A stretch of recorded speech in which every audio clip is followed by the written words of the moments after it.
Now please join me in welcoming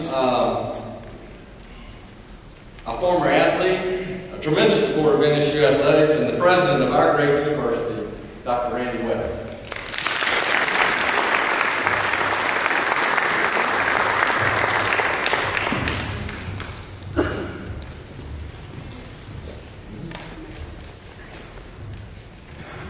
It's a real honor to be introduced by Butch Ballard, who epitomizes everything that's good in Northwestern athletics, both past, present, and future. So it's a pleasure to be on the stage with him today, and of course with Gil Gilson. It's just a privilege to be here with all of you. You know, a couple of weeks ago, I read a newspaper article about this morning's induction ceremony. And it referred to today's inductees as, quote, remarkable figures in Northwestern State's athletic history, end quote. That is saying a great deal when one considers the storied history of the athletics program at Normal or Northwestern State. And it is a reminder of just how highly we value our student athletes and their contributions to our school and society at large, as well as to those wonderful alumni and friends of the university who support them financially and emotionally. In many respects, all of us, male or female, tend to look upon college sports players as larger than life. They are our heroes, the ones who can make us feel better simply by turning in good athletic performances. We even rely upon them to bolster our self-esteem. Who among us does not want to be a part of a winning organization or program? Many of us live vicariously through student athletes, to some degree at least, counting on them to make the plays or catches that are beyond our capabilities to make. We probably ask too much of our coaches and players because we do esteem them so highly. No one among them is flawless, nor can they always make the big play because other talented people on the opposing team have a say in all of this as well. But today they are flawless, which is as it should be, and is precisely how we want to remember and enshrine them throughout the annals of Northwestern State. People will look back on this day and this group of inductees and know in their hearts that this was indeed one of the most remarkable groups of people in our history. To them and their families, we extend our heartfelt congratulations and best wishes for victorious outcomes throughout their lives. Thank you. Good morning, everyone. On behalf of the NSU Athletic Department, our coaches, and our staff, we welcome you back to campus for Homecoming 2011. It's going to be a great day, great weather, and I want everybody to enjoy it. This is one of the best days, in my opinion, of the year for our athletic program. We honor some of the greatest, not just athletes in terms of on-field performance, but in terms of what they've done as students and what they've done as people throughout their time here and throughout their lives. You know, we also remember the big plays and the big games. We remember the routine plays and the routine games, and sometimes we remember plays that nobody else remembers, but that's okay too. That's all a part of it. I visit with a lot of recruits throughout the year. I've actually got 2 or 3 different sports bringing recruits to my office later on today, and I always tell recruits, number one, we're not just recruiting you to come here for 4 to 5 years, we're recruiting you for life. Once a demon or lady demon, always a demon or a lady demon. And I tell them all the time that one of the best parts of my job is when I get to go to alumni reunions in Shreveport, Houston, Dallas, New Orleans, wherever, and to have former athletes walk in who 5, 10, 15, 20 years ago, have them walk in and talk about how they're doing and their job and their life and their family and all that. And so for me, this is kind of one of those alumni events, except I didn't have to get in my car and drive anywhere. It's great to have all of you back on campus. I want to speak to the former athletes in the room and tell you, all of you, that all of us in the athletic department on a daily basis take very seriously the foundation you guys laid for us through all the years. It's not something we take casually. We talk all the time about the fact that the people that came before us have done so many things well that we cannot let the tradition down. And I think as I mentioned this last year, and it's something I continually talk about, we live day by day on three cornerstones in our department: academic achievement, personal responsibility, and competitive success. And I'd like to think at this point that if you walked up to any of our coaches or athletes, they can tell you that. But very proud of the fact that our student athletes graduated at a very high rate. The NCAA graduation success rate is going to come out probably in the next couple of weeks, and we will once again be above 70%. I'm not sure exactly where it's going to be, but it'll be the fourth straight year that our athletic program has been over 70%. And in case you're wondering where that ranks, in our state there are 11 Division I public universities, Division I athletic programs in public universities. Last year, we were second out of 11 with a 73%. LSU was 74%. So I'm going to guess that if we're over 70% again, we're pretty high. We were second in the Southland Conference as well. The personal responsibility part has a lot to do with not just academics, but we have a program called Victorious for Life. We try to prepare our young people to be leaders, to be responsible, and we want them to be contributing members of society wherever it is they go when they leave here. We take that very seriously. I will tell you folks, if just everybody in this room would log on to nsudemons.com, and there's a link to vote. We have a football player, if you're at the game tonight, number 51 is Yasser Elkatub. He's a walk-on linebacker 4 years ago who's now starting for us, and Yasser is one of 22 college football players nationwide. Division I, Division II, Division III, NAIA. That's over 60,000 football players. He's one of 22 to be named to the All-State Good Works Team for Community Service and Leadership. And there's a link on our website where one of those 22 is going to be the permanent captain of the 2011 All-State Football Good Works Team. And we want that to be Yasser Elkatub. You can vote every single day up until November 4th. And it's all based on email votes. It's just that simple. So, but that's a prime example of the personal responsibility. And then obviously the competitive success, and it goes right back and speaks to the individuals in this room. They were great people, great students, and they were great athletes, and we want to carry on the winning tradition here as well. Congratulations to the inductees. I've had the pleasure of watching several of you perform, which just means that I'm getting older and been around here for a while. It makes it that much more special to me.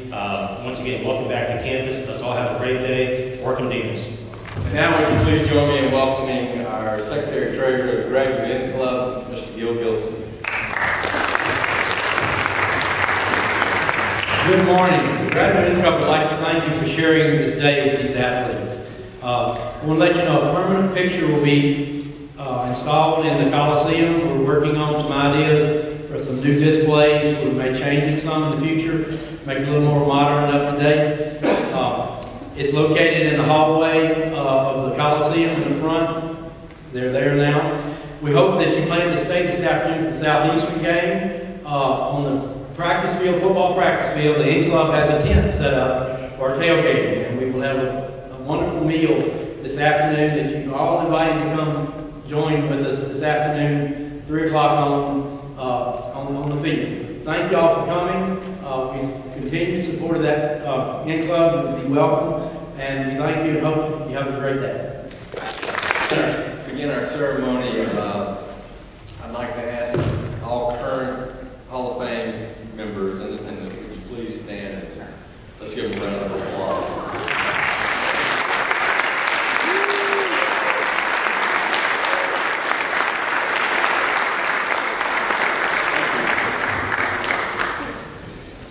You know, I was going to say a few words, but the more I thought about it, the more I realized this is not my day.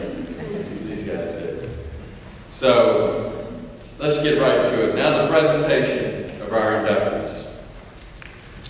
And first one up is Mr. Reggie Gatewood.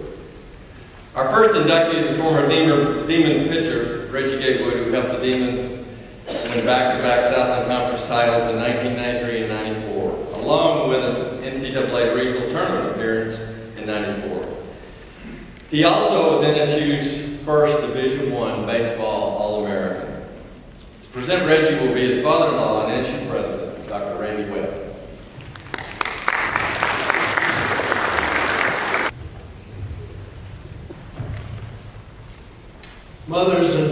fathers take great pride in the accomplishments of their children in childhood, adolescence, and adulthood. And Brenda and I could not be more grateful for ours. We thank God every day for our lovely daughters, Tamara and Laura, who have distinguished themselves in our eyes through every stage of their lives. We thank God as well for their husbands, Reggie Gatewood and Nick Simakaitis, respectively, whom we consider to be our very own sons. One of the crowning achievements of parents and their offspring is grandchildren. And Brenda and I are blessed with 4 wonderful ones. Reggie and Tamara have children, Tyler, age 12, and Ava, age 8, while Nick and Lauren have Nicholas, age 8, and Ben, age 5. We are a close-knit, loving family that revels in the accomplishments of one another. Thus, our entire family rejoices with Reggie as he is honored today for his contributions to the Northwestern State baseball program during his student days here. A careful reading of his accomplishments listed in the program and shared with you by Butch will reveal that this young man was an exceptional pitcher on the Demon baseball team, in the Southland Conference, and on the national scene. Remember that he was Southland Conference pitcher and newcomer of the year in 1993. First team all-conference, 1993 and 1994. And the Demons' first Division I All-America baseball player. His pitching statistics were exceptional. A record of 21-5 over 2 years, 10-2 his junior year, and 11-3 his senior year, including 6 shutouts, a no-hitter versus UTA, and a 2.56 ERA. One can only wonder what his accomplishments might have been had he played 3 or 4 years here instead of just 2. It is quite telling that in Reggie's senior year, he led the staff in innings pitched with 101, and he completed 11 of his 14 starts. This statistic speaks volumes about Reggie as a person, then and now. He completes what he starts, a major criterion for success on the field or court, but more importantly, in life itself. Reggie was an excellent college baseball pitcher whose work ethic, dedication to purpose, and love of the game led to consistent first-rate performance on the field.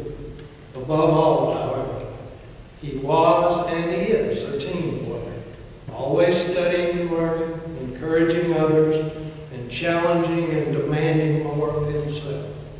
He grew up exhibiting these characteristics through the years, even as a young boy. His parents, Ronnie and Bonnie Gatewood, and his older brother Jim were his mentors and his idols. How could he possibly be ticketed for anything but success in baseball and life itself? This boy and young man brought his own traits to the scene, of course, and that has made him what he and others dreamt he might become. Reggie and Nick and friends of theirs, whom I'm sure Reggie will introduce in a moment, brought a special admiration and respect for the game of baseball to the field. He loved baseball and still does, but to him it is more than a game in which one succeeds because of God-given physical abilities.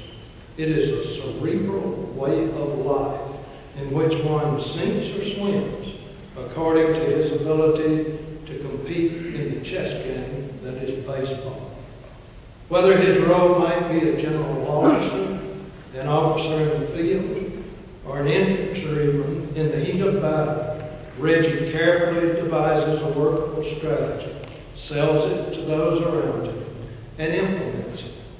The outcomes of his planning and organization are remarkably effective. winning the day for his team. Like the historical and legendary warhorse, Reggie, a peaceful person at heart, has always willingly, faithfully, and loyally charged into the fray, and is a winner in the eyes of those fortunate enough to play, work, or socialize with him.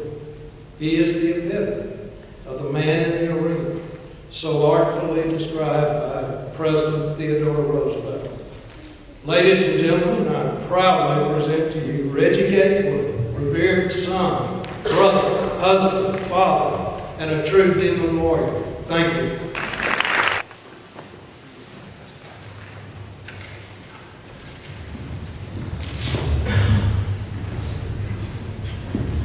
Good morning, everybody. Good morning. Boy, I'm speechless, Randy. Thank you. Lucky for you all, right? Wow, he's got better stuff than I had. So I thank you all. It's very humbling to even have my name mentioned in the same vicinity of some of the great student athletes who have come through here. It's just remarkably humbling. And I just thank you. I did think for a little while, I was telling some of my former player teammates, maybe we should spend this morning telling some old Coach Wells stories and some of our favorite one-liners from Coach Wells, but we figured, given the mix of the audience here, might not be appropriate with some of the youngsters, so we may save some of that for later, possibly the tailgate. We'll do that. And I'll make it more appropriate this morning by acknowledging some of the folks who were very special to me then and now. And at first, I'll start with Northwestern State University. While I happened to be playing baseball here, I was also a student athlete. And I was busy at work getting a degree that has since more than paid for it, so I'll just put it that way. I'm very grateful to this university for giving me a chance there too and preparing me to compete in the real world.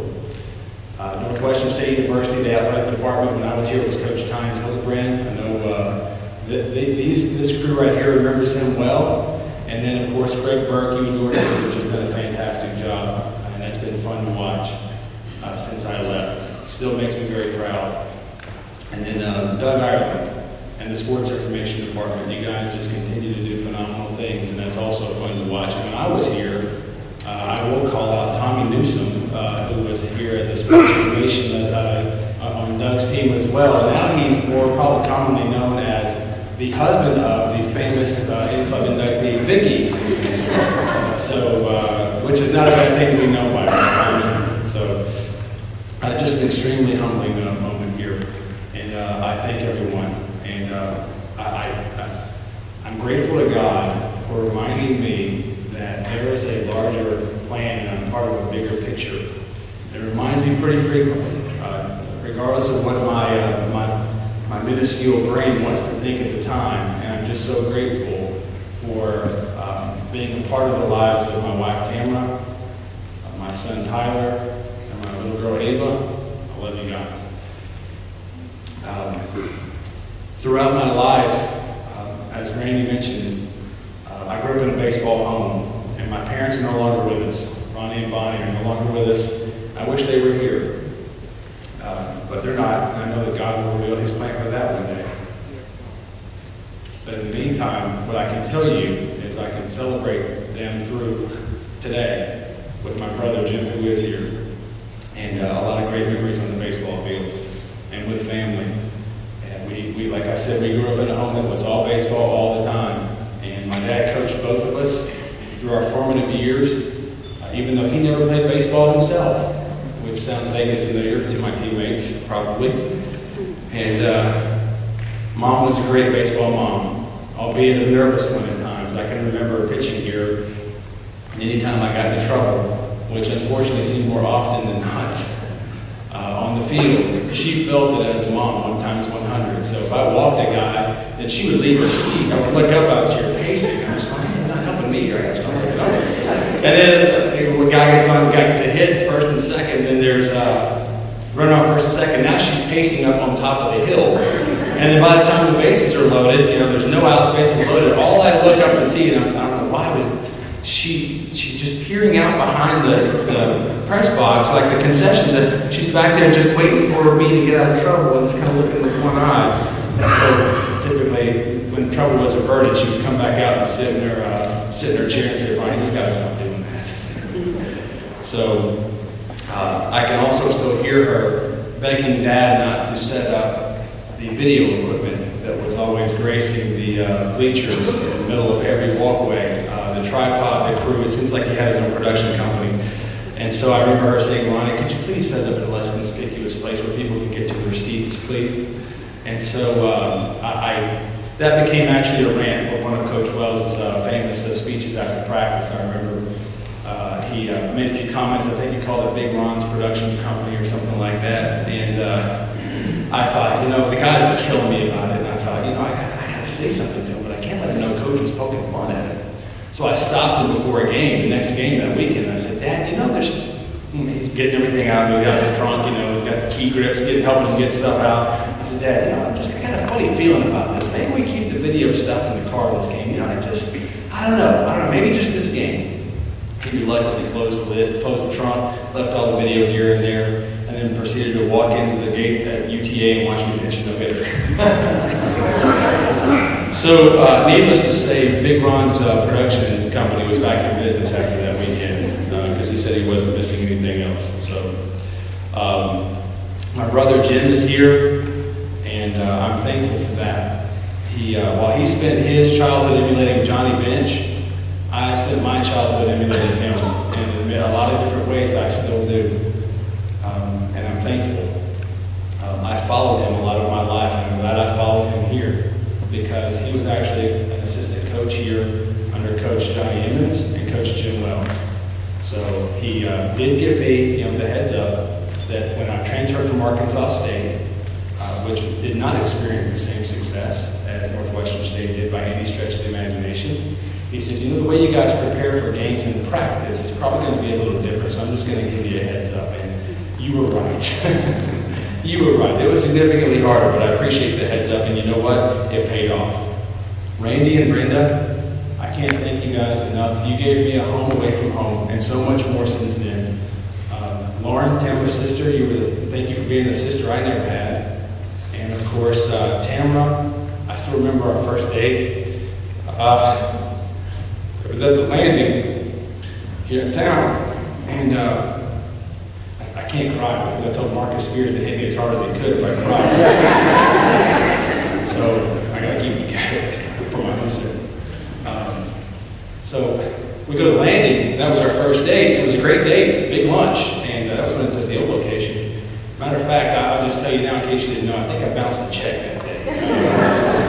Since we're alone here, I thought this would be a great time to tell you. We're all family, right? So, and then that night was the encore, where we went out with some friends of ours to the Cove, and during the hustle and bustle that was inside, she and I decided to walk outside and continue our conversation, which was trading our favorite lines from the movie National Lampoon's Vacation. And I think we did that for the better part of 2 hours, and that's, oddly enough, pretty much how I knew that she was the one, and the rest is history. So, Ty neighbor, you should be grateful for a lot of things in your life, but you should especially be grateful for Chevy Chase and National Lampoon's Vacation. And my brother-in-law, Nate Simikaitis, who was a great baseball player here himself, that came here after I did. I'm sorry we were never teammates, but you're a great brother-in-law, and you would have been a great teammate. And the one thing that you and I have in common is that when we married into this family, to use a sports phrase, I would say we both outkicked our coverage. So, to Rich Johnson, he was my first baseball coach at Arkansas State, and he gave me a shot, and I want to thank him too. Not here, he's not here, but he gave me a shot. He saw me pitch in a 12-inning 1-0 game, and for some reason he thought there's nobody from Mableville, Arkansas deserved a shot, and he gave me a shot, and I'm forever thankful to him for that. And of course, Coach Jim Wells. Where do you start? Except I will say this. Along with the stories that I'm sure we'll tell later on, my teammates, which will be many,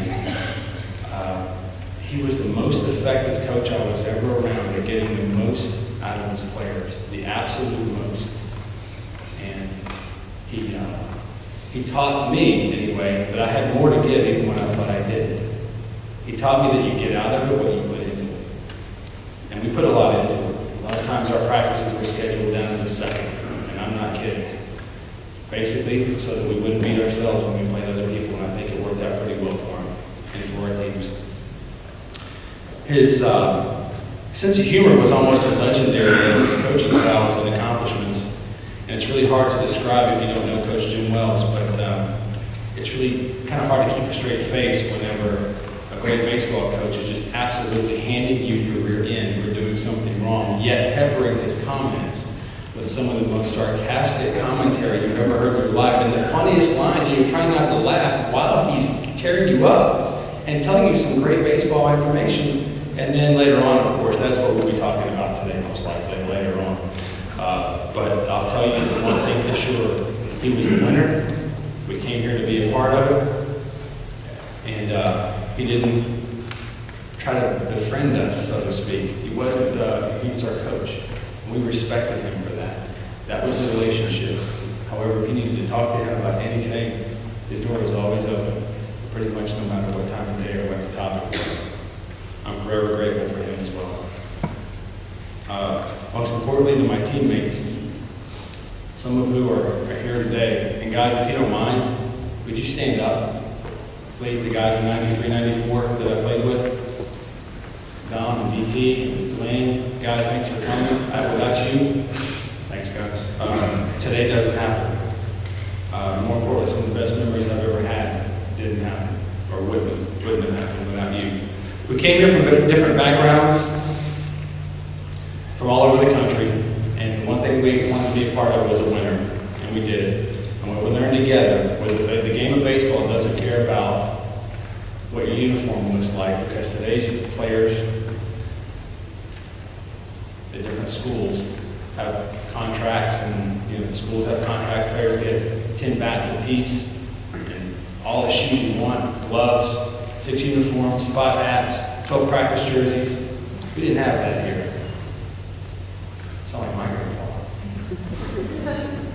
But what we did have was a desire to win, the work ethic to put toward it. At any given time, 9 guys in our lineup were using the same 2 bats, and I'm not kidding.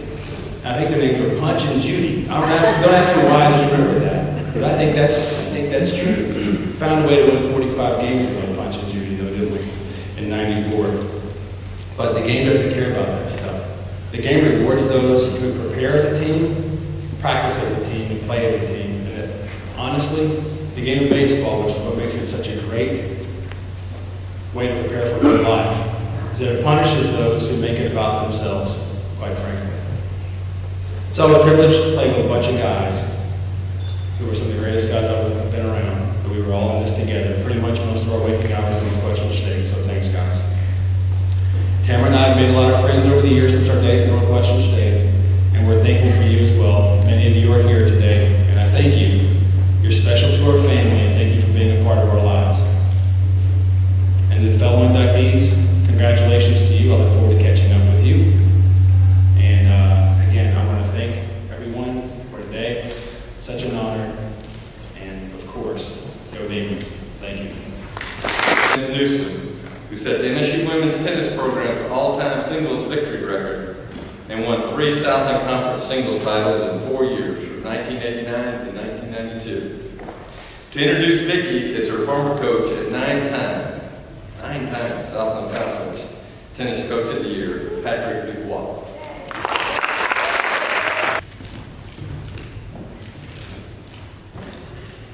Good morning, everyone, and thank you for attending this wonderful event.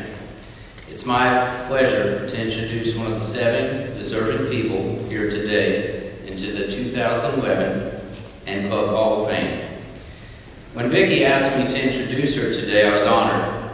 I asked Vicky if she had a funny story or 2 I can tell, and her only response was, "Coach, my nickname was Dweeb, aka Nerd. Anything funny that happened years ago was at my expense, so let's stay away from that." Truth is, Vicky was a lot of fun, but we will talk about why she's here today. Vicky Sims was an outstanding tennis student athlete from 1989 to 1992. Vicky was a 2-time academic All-American who graduated with a 3.6 grade point average with a degree in business administration. Vicky then went on and received her master's degree in health and human performance at Baylor University. Vicky's very proud to be the first person in her family with a university degree. Vicky was also quite the tennis player. I remember as a young coach, my first year, Coach Hildebrand was the athletic director. He brought me into the office and he told me a little bit about each player. He had a basketball background, but Coach didn't know about tennis. He went from the oldest to the youngest, Vicky being the youngest. And finally, he was out of all of his tennis jargon. He just looked at me, and in his voice and in his way, he said, "You boys, this Sims girl sure can play. Don't screw it up." Vicky was an accomplished player as a junior. Kudos to Coach Johnny Emmons for recruiting her here. Vicky was at the national level in all age groups in England. Vicky was a member of the 1989 Southland Conference Championship team. We have 3 Hall of Famers sitting right here who were part of that team. She was a 3-time All-Louisiana selection and holds the all-time singles victory career record at Northwestern. Vicky won 80% of her singles matches here at Northwestern State University. Finally, and most importantly, Vicky's a wonderful person. I can remember coming here as a first-year head coach, very young, a bit unsure of myself, and rightfully so looking back. Vicky, along with all the other players, were very respectful, very welcoming. But it was always Vicky who made a point to visit with me after practices, before practices, in my office, just to check on things, seeing that everything was okay. She was just a very wonderful person like that. She was very quiet and unassuming, yet a great leader, a great teammate, and a friend to all. Vicky led by example. Whenever she needed to speak, the others listened. She never complained about anything. She always worked hard, she did her job, and she won. Vicky was a great teammate to all and certainly a pleasure to coach. Vicky was certainly respected by all who knew her on this campus, but she was very well respected by the opposing players and opposing coaches. She's accomplished many things since leaving NSU. She's worked in television, she's worked at the university level in Texas, and she currently has a full-time job keeping Tommy Newsom on the straight and narrow and raising her wonderful 3 children, Will and the 2 twins, Jonathan and Catherine. Well, Vicky, today, you get to shine as a very proud and accomplished Lady Demon. You've been invited to join a very select club. Congratulations. May I introduce to you Vicky Sims Newsom.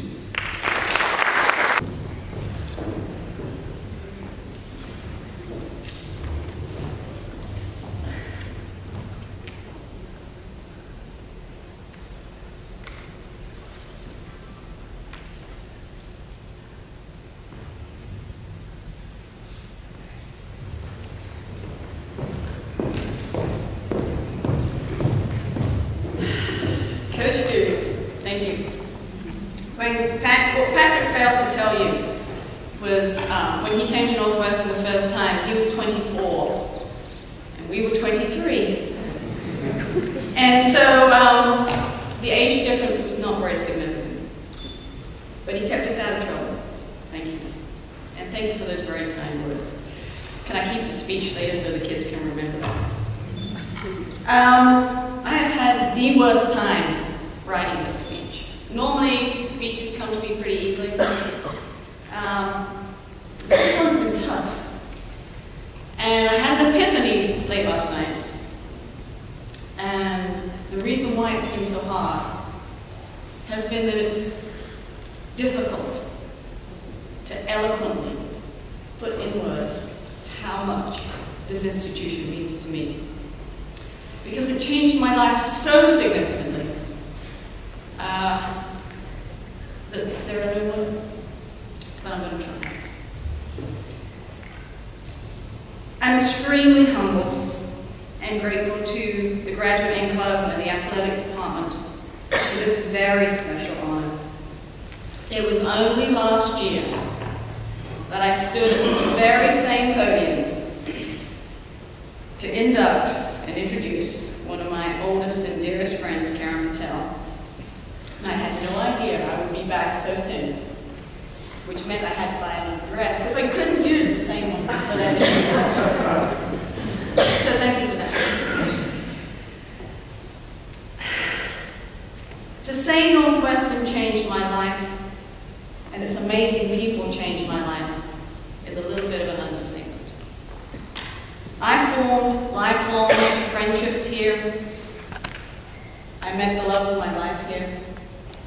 I traveled to places I didn't even know existed. And I saw things that I had only read about in books and seen in movies. Natchitoches and Northwestern opened my eyes to an amazing world of possibilities. And how a girl from South London with this accent made it to Natchitoches, Louisiana is beyond a miracle, but it happened. My miracle began in the summer of 1988. Wasn't quite sure what I was going to do with my life until I got a phone call out of the blue from this chick sitting at the front, Karen Patel. She phoned me up and she said, are you interested? I've heard that you're thinking about coming to America. Are you still interested? Because I think there may be a spot on this team and I can go ahead and get the coach to call you if you're interested. Well, I was pretty interested. You know, it sounded fun. Wasn't quite sure where it was, but it sounded a lot of fun. So a week later, I received a phone call. And I received a phone call from Coach Enns. And I don't know if he remembers this, but we spoke for about 30 minutes, and it was a lovely conversation. And when I got off the phone, my mom, in a very British, very sweet way, said, "Did he sound nice?" I said, "Yes, Mom, he sounded really nice." And then she asked me the question that maybe I was worried about. She said, "Well, what did he say, love?" And he said, "Mom, I have absolutely no idea. But I think he wants me to come play tennis in some place called Louisiana. And I think it might work out. Are you okay with that?" The next thing I know, I'm on a plane, and I'm traveling to Dallas-Fort Worth with two other crazy British tennis players, Karen Patel and Jane Patterson, another great tennis player. And what I didn't know was that trip was going to change my life.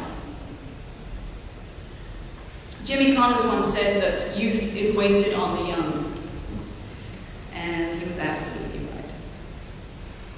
I have had the pleasure of being associated with several colleges and universities since Northwestern, but none of them have affected me quite as much as my alma mater.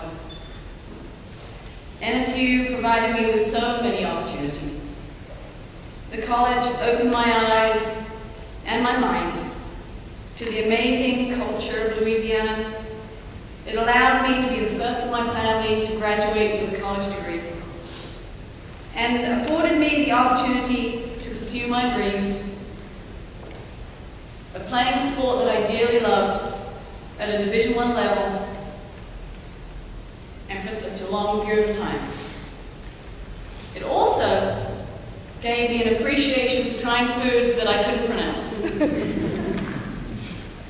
To all the people of this wonderful institution and to the city of Natchitoches, thank you for opening your hearts, not only to me, but to all the foreign, and we have some down here, to all the foreign student athletes that have journeyed from near and far to play and study at this great institution. So, nobody gets here alone. There are always people that hold you up, that allow you to be better, that see possibilities in you that you actually don't see in yourself. So if you wouldn't mind, and if you wouldn't mind indulging me, I think I'm going to give a little shout out to some of those people. And this is not a complete list. There are people out there, you know who you are, that changed my life so significantly. But here's a little bit. To Dr. and Mrs. Webb, thank you for leading this college forward. As we drove around campus yesterday, I don't think we had ever seen the campus look so beautiful. We haven't been over to Sabine yet. Don't know if it's knocked down yet. Is it still standing? Is it gone? That part wasn't so great. But thank you for all your support, not only of me, but for my family. It means the world to us.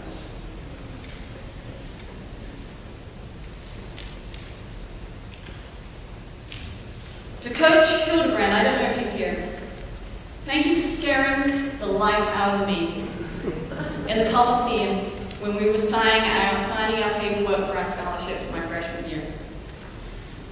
I thought, this was America. I'd come, they were filming a movie. Who knew? And we sat down on the gym floor, and he scared me so much. He said, if you go down there, you're going to lose your scholarship. And all I kept thinking was, I haven't even got it yet, and they're taking it away from me. You're a wonderful AD. Thank you for supporting women's tennis and for keeping us foreigners in line. It was a joy for us. I don't know how it was for you. To dear Coach Emmons, for taking a chance, sight unseen, on this chick from South London, and for really taking Paddle's idea of how good a tennis player, or not good a tennis player, I might have been for Northwestern. And after I was here a few more years, I got to understand everybody's accent. To Coach Pat, to Coach Dubes, thanks for keeping us all on the straight and narrow, for being an amazing coach, for trusting us, for letting us experiment. Although I still haven't forgiven you for making us run around the track backwards, I'm not quite sure what that was about. But most of all, thank you for being a friend. And thank you for that scholarship, that full scholarship you awarded me my senior year. And what Patrick doesn't know is my family was going through a tough time. And that saved me.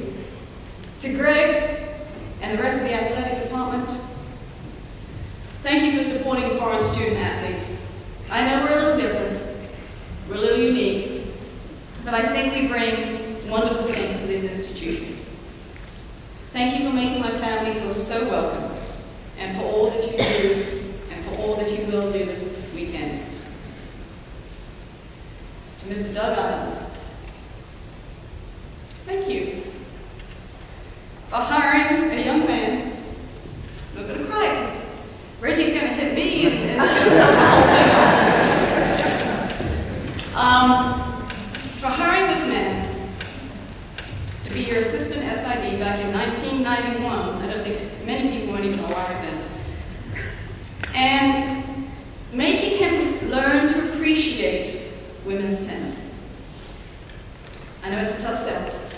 He would much rather have hung out with the football team, and the basketball team, and the baseball team. But you steered him right. And you made him a believer. Thank you so much for being a part of our lives. They say it takes a village to raise a family, and I brought the village with me. To my dear parents-in-law, Don and Carol Newsom, for all the laughs, for all the good times, and some bad, for always being there when we needed you. You have taken this English girl, and you've almost made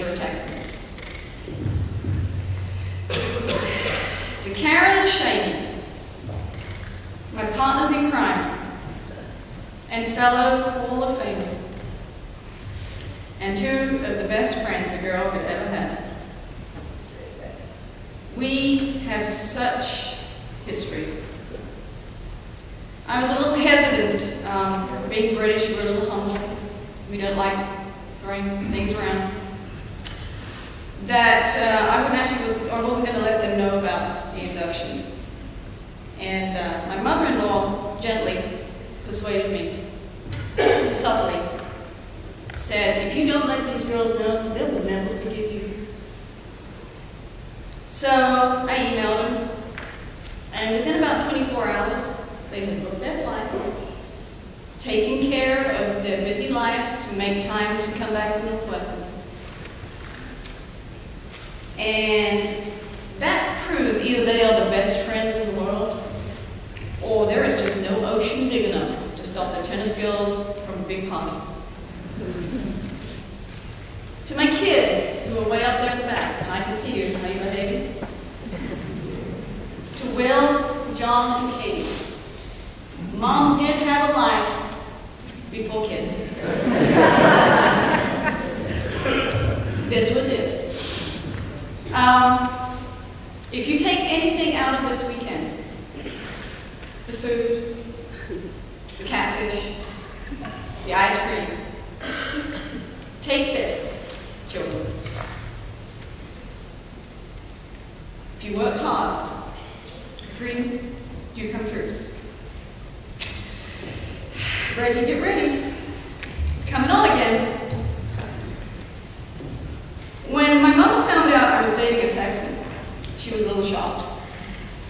But she did ask some very important questions. One was, does he own a horse? I said, no, Mom, he does not own a horse.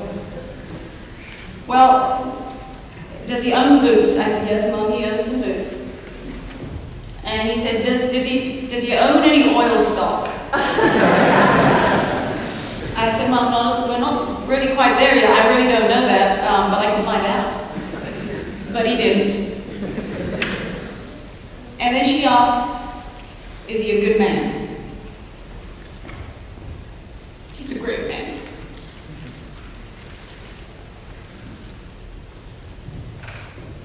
We've had a ride. Dr. Thomas Newsom, thank you. And thank you so much, Northwestern State University. Demon basketball player Rowan Banks, who played a key role in what even today remains one of the most memorable wins in any sport in the history of the NSU athletic program. I remember this very well. An 88-85 upset of Kentucky at Rupp Arena in 1988. Roman was a Demon point guard from 1987 to 1992. To introduce Roman is his former NSU classmate and former Lady Demon basketball player, Sandy Pugh, who herself was inducted into the NFL Hall of Fame a year ago. Roman Banks. Good morning. Good morning. Ladies and gentlemen, honorees, families, friends, the NSU family, the Hall of Fame committee, President Webb, I'm honored to be here today to share with you this moment. The induction into the Hall of Fame is an incredible honor bestowed on so very few. To each of the honorees, I say congratulations. Each of you are so very deserving of this honor. My task today is simple: to present to you a friend and a colleague, Coach Roman Patrick Banks. I've had the honor of knowing Coach Banks for over 20 years now. I guess I'm telling my age. As a star athlete at Captain Shreve High in Shreveport, he was known to pack the gym. You know, people still talk about the mid-'80s rivalry between Airline and Captain Shreve. You know, it was widely known that if you were going to that Because if you got there after 5 o'clock, you didn't get in. It was standing room only. And as one of the top guards in the state of Louisiana, he chose Northwestern State University. And as the starting point guard here at Northwestern State University, he brought his A game every night. He electrified the fans with his tenacity, his leadership, and his toughness. I'm told the name Roman means citizen. And in this case, we add the adjective good citizen. People who know Roman best say he is humble, generous, caring, devoted, determined, and a hard worker. Someone so blessed with so much talent and ability, one would expect them to be arrogant and maybe a little selfish, but not he. He embodies humility and class. In April of this year, the city of Baton Rouge was reacquainted with Coach Banks, as he was named the head men's basketball coach at Southern University. Today, it is my distinct honor to acquaint you with our first citizen, my friend, mentor, confidant, and colleague. Ladies and gentlemen, I present to you your Hall of Famers for the class of 2011, Coach Roman Patrick Banks.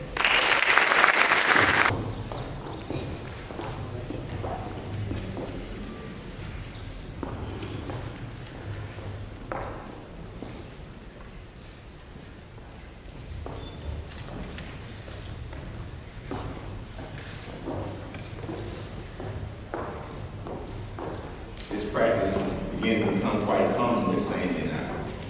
After all, being named the head basketball coach at Southern, where she's the interim athletic director, and she had a lot to do with that. And so these pictures the last 4 months have become quite unique for us. My office can be filled with pictures of Sonja now. But once again, I want to thank her for that warm introduction. I'm not going to be before you long because I have a nephew over there that we had to bring several bags of chips. And you hear the noise, that's us trying to keep him tamed over there. So I'm going to sit down because I know he's starting to get restless. And with that being said also is that leaving my office yesterday to come here to prepare for this occasion, I sat at my desk and I wrote a nice little thank you speech out so I won't forget anybody. But being hyper and a lot of things on my plate, I actually opened up my folder this morning to go over my speech, get my thoughts together, and it was a practice plan. I put the practice plan in the folder, so you bear with me. I don't want to leave anybody out. But I would say this, and bring out a few points and a few thank yous, is that I'm still packing the house, Greg. And the reason why I'm still packing the house is because I've been blessed with a great family.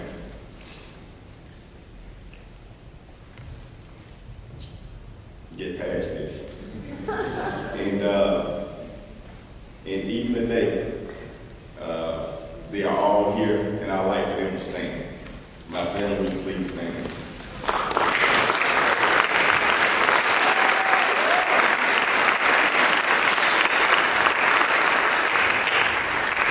So if I know nobody will show up at the basketball game this summer,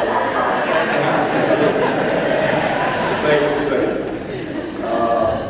And once again, I want to, with that being said, I have my grandmother and grandfather that just stood up. They've been there for me ever since, and my mom and dad.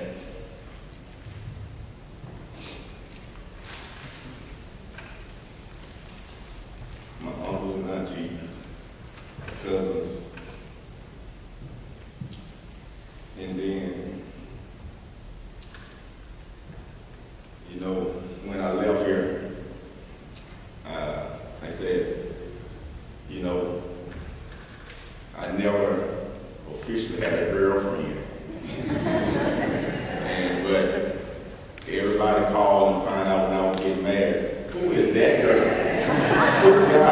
Who slowed him down? Who is that person?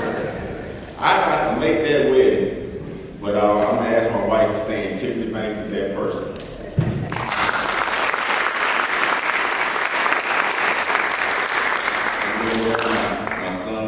My son Traylon and Kendi, will you please stand? My son and daughter.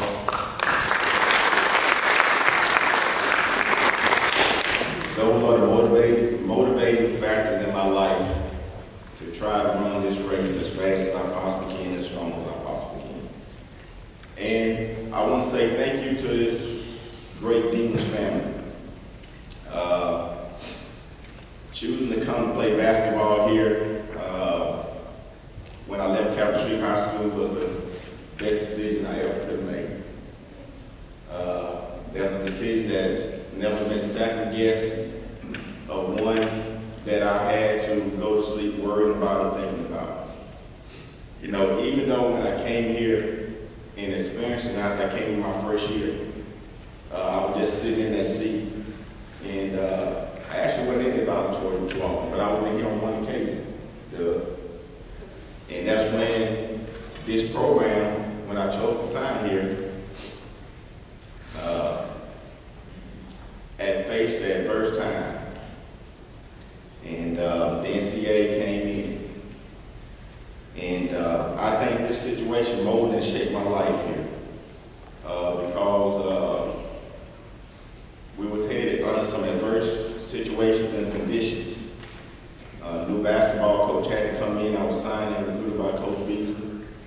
And later Coach Bell came in, and that this program went on probation for some past things that occurred. And I remember going home and speaking with my mom and dad about what I'm going to do. I was sitting around in the dorm talking to a lot of the other guys, and I was talking about that they're going to go transfer, go to junior college, and do some things, get re-recruited. But for me, that was short-lived. I sat down with my mom and father at that kitchen table, 736 guys there, where many family meetings were held. And they told me, you have no choices. What do you mean? You chose to go to Northwestern, and that's where you're going. And there's no ifs, ands, and buts about it. And I remember them saying that tough people last through tough times, but tough times don't last always. And you went down there to make a mark on that basketball program and lead them to the top. And you went there to get a degree. And nothing's not going to stop you from getting there and from doing the things that you dream of doing. And I must say that before I left here, this program that was once in turbulence, under distress, ended up being one of the best in my tenure here. We went on to beat a lot of basketball teams, and not only that, I went on to get my degree in business administration. And that's what the journey was all about. And with that being said, I want to say thank you guys, this great athletic department. Greg was taking me around to Dare, to speak at Dare in Alexander when he was an intern here before he became the athletic director. Greg kept me in the paper. Interviews all over the place. Dr. Alof and Dr. Webb, you guys have led this school to tremendous heights. And I want to say thank you guys for that. And then there's again this great basketball program here. And under a great coach, Coach Mike McCombie. Mike McCombie has been a friend and a mentor for me for a long time. It happened been one time where I picked up the phone and called him, and he haven't answered or responded. It happened been one time when I was the athletic director at the junior college when he was at Bossier Parish. I said, Coach, how are you getting that done over there? And we were supposed to be rivals, and he took care of me just like I was one of his own. And then I look at him right now, talk to him, when I was inducted to this got this invitation to be inducted to this great fame, this hall. He was one of the first calls I received. And for that, that's what it's all about. This basketball family that I inherited, this great Demon basketball team. And to you guys, it gives me warm privilege to see you guys out there standing behind one of your family members. And for you guys, I want to give you a hand and say thank you and keep that tradition going.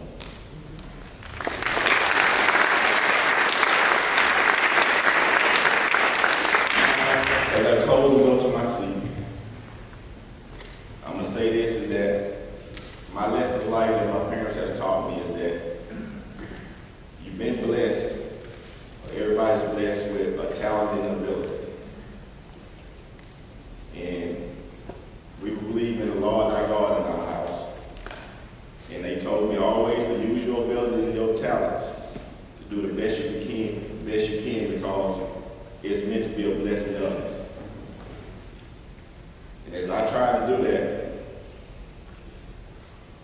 there's an old cliche that says, if you bless others, blessing will come to you. And I tell you guys, right now in my life, 20 years later, the Lord has stirred the pot, and He's blessing me mightily. And for that, I'm very thankful for Him, I'm thankful for my family, and I'm thankful for you guys. And the other inductees, congratulations, and may God bless you guys also. Next to be inducted is former Lady Demon softball player Sonja Olsen Gonzalez, who is the only four-time All-Southland Conference selection in Demon history from 1988 to 91, and was the starting shortstop on NSU's 1991 Southland Conference Championship team.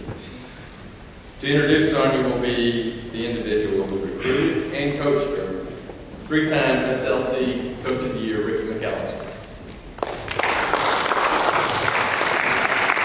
Good morning, and thank you very much for your attendance.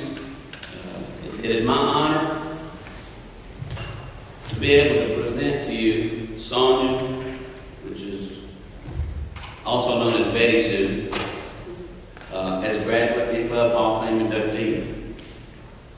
In 1987, I was fortunate enough that she was in my first recruiting class. She's here for softball, but she was also a volleyball. I recruited her as a volleyball and softball player. One of the first memories of Sonja, which I struggle with that name because we never use that name. These young ladies know. The minute they see me, they said, "Oh, Betty Sue's here." So she became affectionately known as Betty Sue. Now, whether I did that or someone else, we talked about it a little bit. I think she said she kind of did that. We had two Sonjas on the team, so she designated herself as Betty Sue, I believe. But even when I talk to any of the former players, it's always Betty Sue.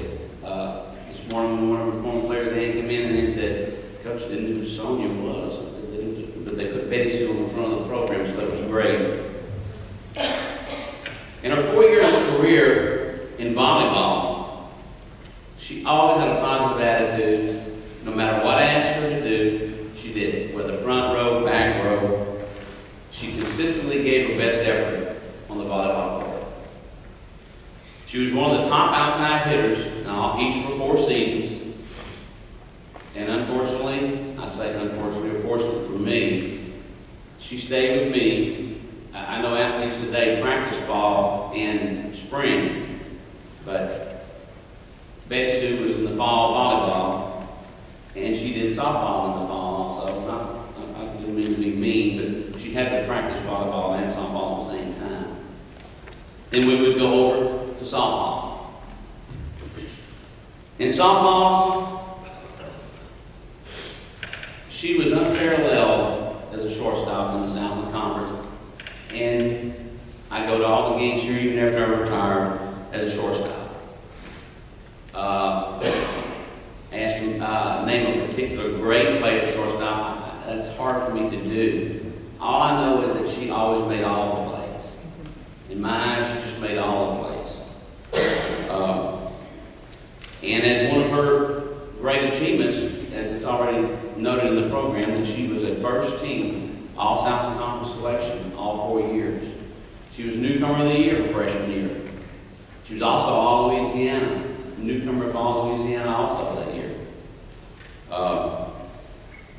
One of the things in the record books, you don't see a lot of the batting statistics. She's in not a lot of time, but she was a number 2 hole hitter. In her career, she had 60 sacrifice bunts, outstanding on defense. As all coaches know, each player that you coach, you remember certain things about them. They're all good. And some of the things that I will relate about Betty Sue is the first thing being Haagen-Dazs ice cream. We're on a road trip somewhere in Texas, I believe. I'm in there, they all get their little things in the store, and I hear this screech out from the next aisle over, and I go over to see what's going on. And or someone said, Coach, Betty Sue's over there, and I said, I walked over and I said, what is it? She says, Haagen-Dazs ice cream. I go, what's that? I don't know what that is. She said, evidently it wasn't carried very much out here in this part of the country since she'd been in California, so she was excited about that. The second thing on road trips, early in her career, I drove the van, so I didn't get to go mingle a bunch. There was 15 of us in a one-passenger van, so I had to drive it. They said between me and all this and all over the van. But once we did progress into like our junior year, we got to use a bus every once in a while. And then as you stroll down the aisle, visit with all the players, the players would come and coach, go look what Betty Sue's got in her bag. One of the main things was M&Ms. She always carried her supply of M&Ms in that bag. Also in that bag, unfortunately, the players, and this is pretty much traditional as softball, baseball players, just, I don't know how they survived in that bag, but she always had those famous bat gloves that she would probably have for 4 years, like a lot of players, that could stand up in the bat bag by itself. But it was common. And finally, to me, one of the famous things I remember about Betty Sue is she always was prepared to take the field. I could look in the dugout and all the players and say, let's go, take the field, girls, let's go, take the field. She was always getting her gloves, she was ready to take that field. Right after she reached in that back pocket, got that tube lipstick out, picked up that glove, and took that field. She was ready. And somehow, Coach McAllister and my coach, Bill Rice, hooked up together. And he was looking, it was his first year, and he was looking for, girls to recruit, since it was his first year. And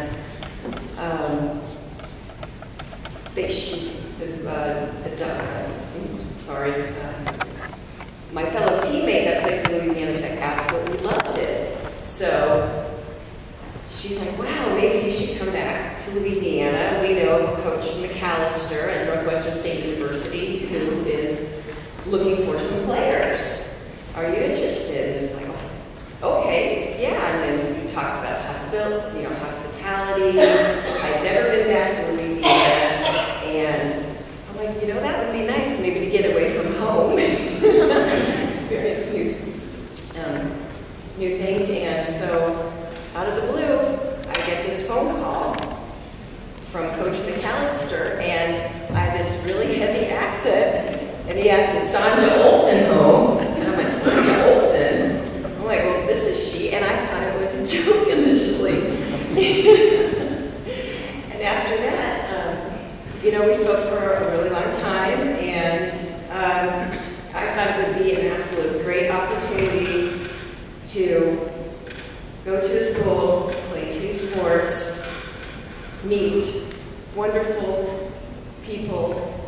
I heard such great things about the school, and I also, my fellow players, when I first arrived here, I knew nobody, and Ann LaHaye and Ginger Craig and Coach McAllister and my other teammates and my girls right to this town made me feel totally at home. It took a little while to adjust because I was from a larger city, and when I first came back here, I saw this beautiful university, just spread out, pastures, fields, and I'm like, are we in the right place? And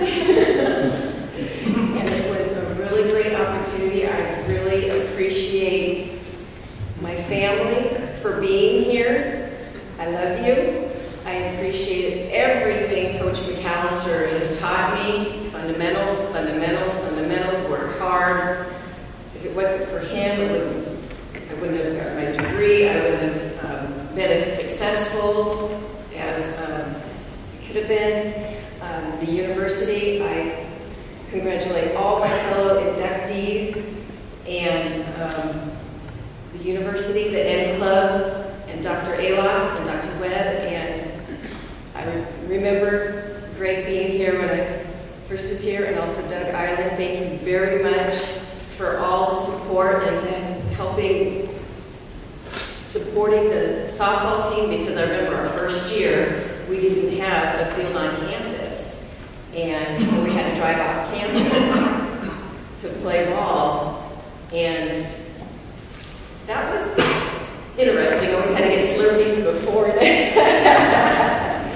after practice. But then once we did get our field here on campus, it was one of the best experiences I've ever had in my life. Having the opportunity to play here, to travel all over the South, to meet the most wonderful people, and to play with just the best bunch of girls that I've ever played ball with my whole entire life. And I thank you all very much. And I thank Coach McAllister the most for giving me the opportunity, for believing in me. He signed me sight unseen, just like Vicky here. Had no idea even what I looked like. I had no idea what he looked like. I showed up, opened up the door at the hotel room, and that was our first initial meeting. And then it's all been just the best experience since then. And thank you all very, very much. And I thank you to my son Ryan for being here too, and my parents, and my sister, and my brother-in-law Bill. Thank you all very much.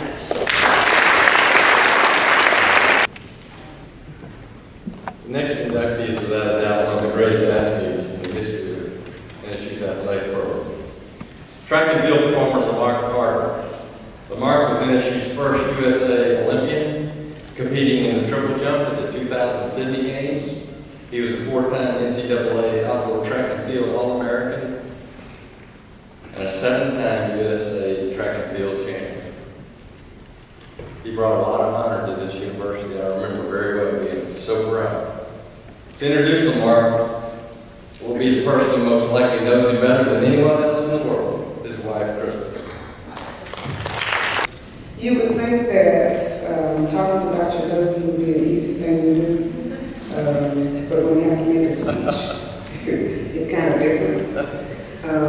But I'm going to be, like in the words of Franklin Roosevelt, be sincere, be brief, and be seated. When you think about the traits that you want in a husband, there are probably several things you consider. And I'm not going to talk too much about athletics, but just him personally as a person. He has a mini bio in the program, so I'm going to let you all read that. But as a person, I would think you look for somebody who's trustworthy, reliable, and considerate. And initially what comes to mind for me is someone that has similar goals. When me and Mark and I first met, he appeared to be grounded and had his head on straight. And that kind of connected us. We started dating here in Northwestern. Even though we're both from Shreveport. We also both had an athletic background. Needless to say, his was a whole lot more serious than otherwise. He is also a thoughtful person. We have children, 4 boys. And I say 3 because we have a 17-year-old and have started a whole new set of children. We have also a 5-year-old, a 3-year-old, and a 1-year-old. So that makes him thoughtful, and he definitely has to be patient. And having that house full of fellas, he has to definitely play an active role so they can all keep me in my queen status. Eventually, that's going to pay off when you have one of those fellas. In addition to those qualities, he's a health-conscious person and committed to his work and his professional choices. It's an asset to be with somebody who takes care of himself and makes smart choices. He also wants to be around a long time so he can take care of us. The clients he trains and the athletes he works with probably wish he was a lot less passionate about his work and a lot less serious. But I believe that the results support that. They keep coming back with this continuous torture, so they must think it's okay. Now that doesn't mean he's perfect. Sometimes he tries with patience, and I'm sure I thought he try his too. But that's all part of us being together. It's all part of being life. And I'm glad to have somebody to share it with you. Those situations and those days have extended us being together 20 years. It's been a good ride. And finally, I'm going to say that I am extremely proud to be here for you, my husband. He's always been a hard worker and committed to his craft. It's indeed a privilege for him to be recognized for his accomplishments. I've come to the conclusion that he's a good guy. I like him. And I think we're going to keep him. So without further ado, I present you my husband, and not only my husband, most importantly my friend, LaMark Carter.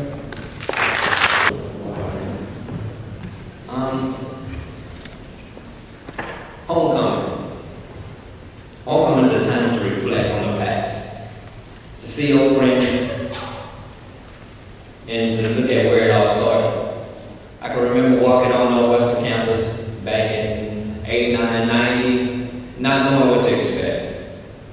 You know, I know to go to class, I know to go to practice, and I know to go back to Bossier Dorm at the time.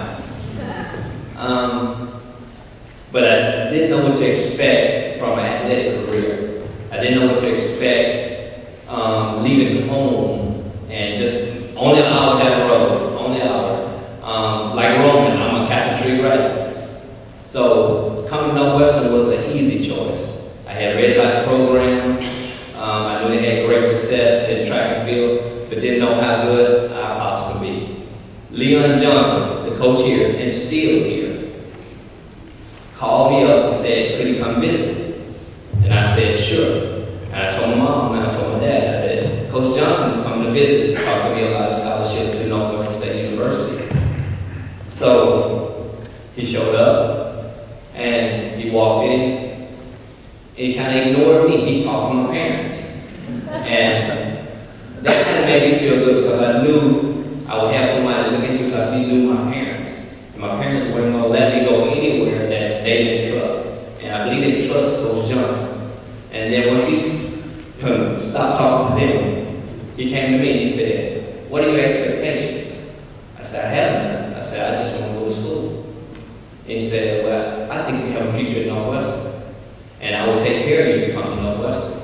And so that was an easy choice to make. Northwestern was that stepping stone for me. Once I arrived on campus, like I said, you walk around, you go to class, you go to the athletic department, you go down to the track, and from that point on, it becomes a job. It was a job to me. It wasn't like high school track. Well, I go if I want to go. I don't go. Here, you have to go. And that's one thing Coach Johnson called me in the office and said, LaMark, you're here for a reason. Your reason is to go to class and come to practice. So I started going to practice. Then we had a person here that really taught me what was it like to be an athlete. It was Brian Brown. And he's already inducted into the Hall of Fame. Brian pulled me to the side and said, LaMark, you have a gift. A gift. You need to learn how to go out and practice and give everything that you have. So Leon pulled me to the side again. So as you see, I have a lot of rough times here in Northwestern trying to adjust to this athletic. So Leon pulled me to the side and said, I'm going to do you a favor. We kind of bumping heads just a little bit, so I'm going to bring someone in for you. He brought Dean Johnson and his son. Dean is like a brother to me. Once he brought Dean in here, everything became very smooth for me. Practice became a lot easier because I started learning my craft. It was a craft I had to learn. Like I said, you can do a few things with natural ability, but I had to learn a craft. Once that started, track became easy, and everything started blossoming. I was kind of reading through the program, and out front, one of the guys asked me, why did I give up a red shirt year? The reason I gave up a red shirt year is because I went through 3 or 4 years with these guys, and they gave everything they had. We had never won the conference championship, never, since I had been here. And we had an opportunity to win. And I hadn't did not one competition. I was practicing, but hadn't did one competition that year. And to me, that was an easy choice. I thought about when Coach Johnson came to my parents and talked to my parents, what he sacrificed to bring me to Northwestern. What he did, he brought his son here to help me in Northwestern. That was the easiest choice for me to make, to drop my red shirt here and to compete. And it worked out for the best. I went to that conference championship. I won the triple jump. I got second in the long jump, placed in 100-200, and it propelled me for some things that I had never imagined. I mean, just never imagined.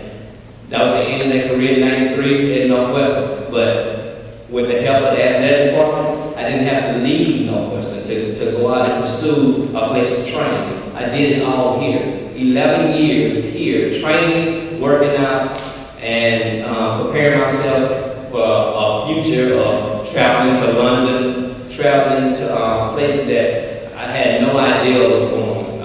Sydney, Australia, I can name a lot of places. Pretty much been around the world. And it all happened here at Northwestern, and Northwestern's athletic department is the main reason that happened.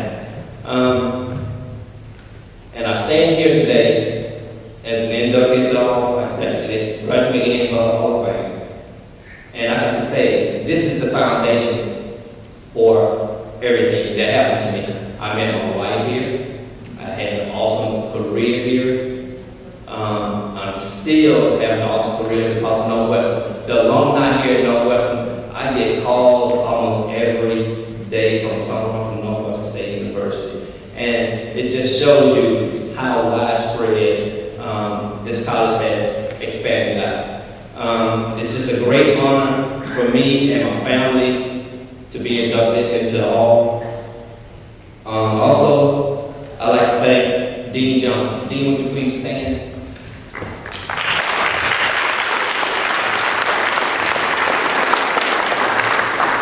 Dean was my coach here from 92 through 93. That's when, like I said, the changes began. He's like not only was he my coach, he was like a brother to me. We used to sit and just talk, not just about track, just about life. What was expected of me as a person, not just an athlete, how to represent myself, how to represent the university, how to represent my country. And like I said, Dean, it was to the point that I made the Olympic team, Dean made the Olympic team. So Dean went with me to Sydney, Australia. I needed Dean to go with me because he was my ground. He was the person that kept me grounded through the whole time I was doing track and field. I never left Natchitoches, and I never left Dean. I owe everything to Dean for my athletic career. We used to sit there and just talk, just normal talk. It's not always about track. It's not always about just practice and all. It was just about life. And I just like to say thank you. Thank you. I remember walking these halls. I remember going to basketball games and walking by the hall. I did the hall. I did the foyer. And I used to always think, what does it take to get in this prestigious club? And one of the coaches pulled me and said, you just got to be yourself. You got to go out, you got to work hard and be yourself. And that's what I always try to do. I've never tried to boast. If you know me, I'm a real quiet person. Not a man of a lot of words, a man of kind of action.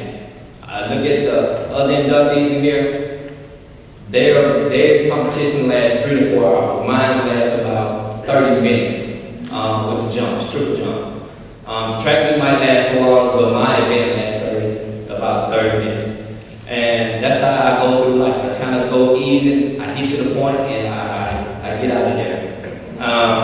So with that saying, I just like to thank Greg Burke, Doug Allen, the NSU staff here, Coach Johnson, Dean Johnson, and especially my wife.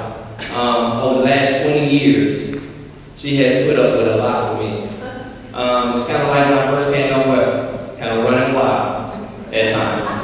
And she has put up with a lot of it. Through the thick and thin of travel. As she said, we have a 17-year-old son.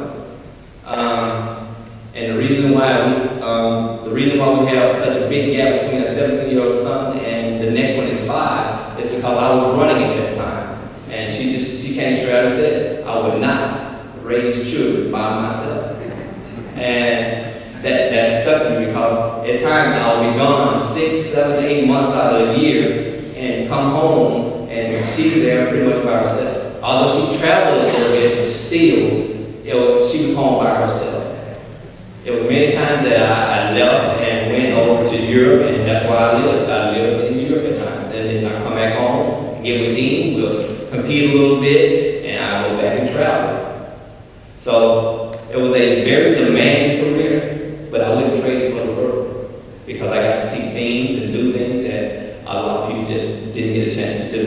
And just like I said, it was the foundation of what Northwestern has done for me and my family to prepare me for what is going on now. And I just like to say thank you and God bless.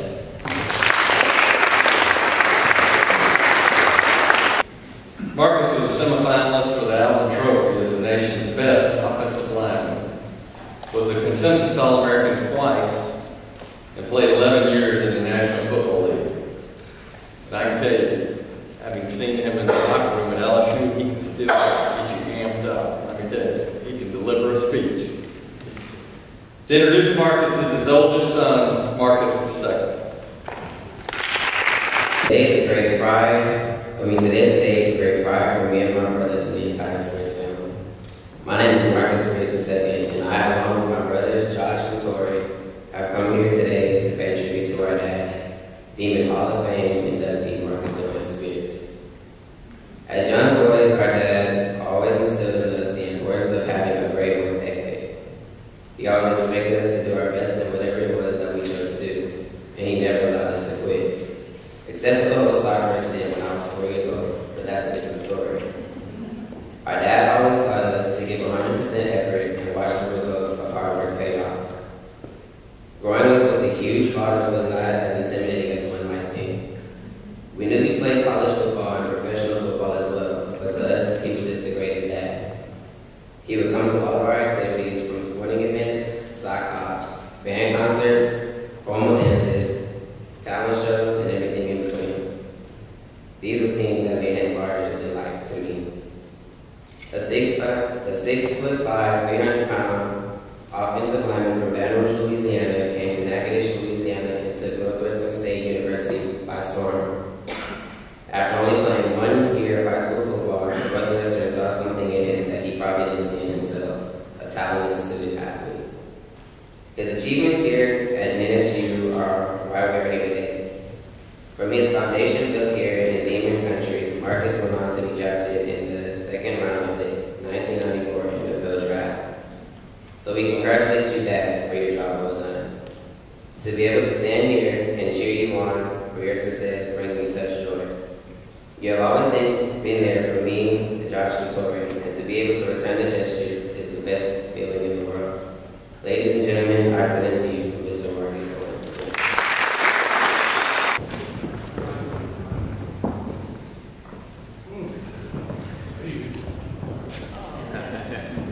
Babies.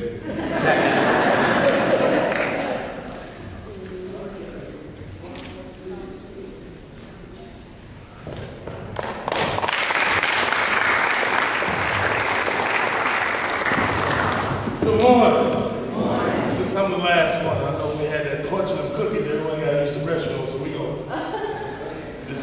Amen. What's up? I'm short people up here. I'd be remiss not to, first of all, start thanking people right now. First of all, my sons, a blessing from the God above. I'm not going to get emotional.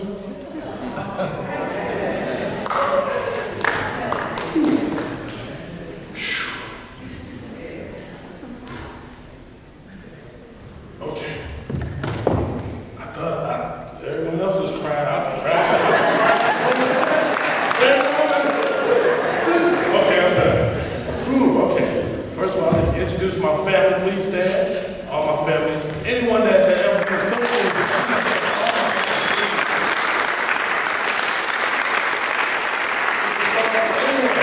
Everyone that has anything to do with please stand here right now, please stand. Because I cannot do it by myself, please.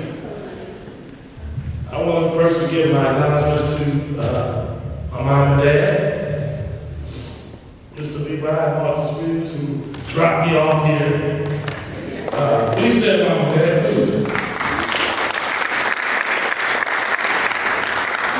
Man, they dropped me off and kicked me out and turned and went back to Baton Rouge and left me here.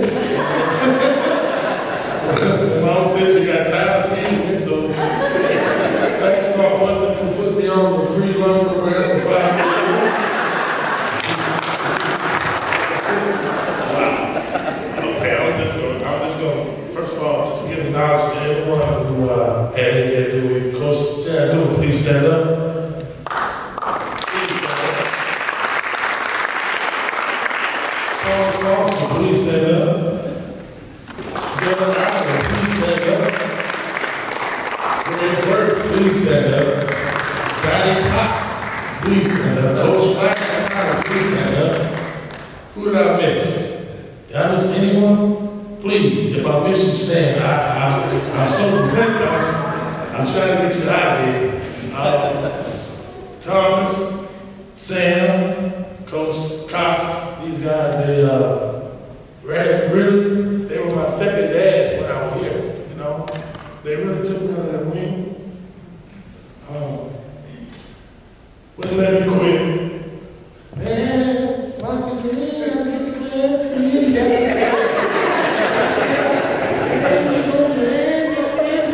Take away your scholarship, you don't go to class. Don't take away your bill, take your mom's and take away your bill, take you go to class.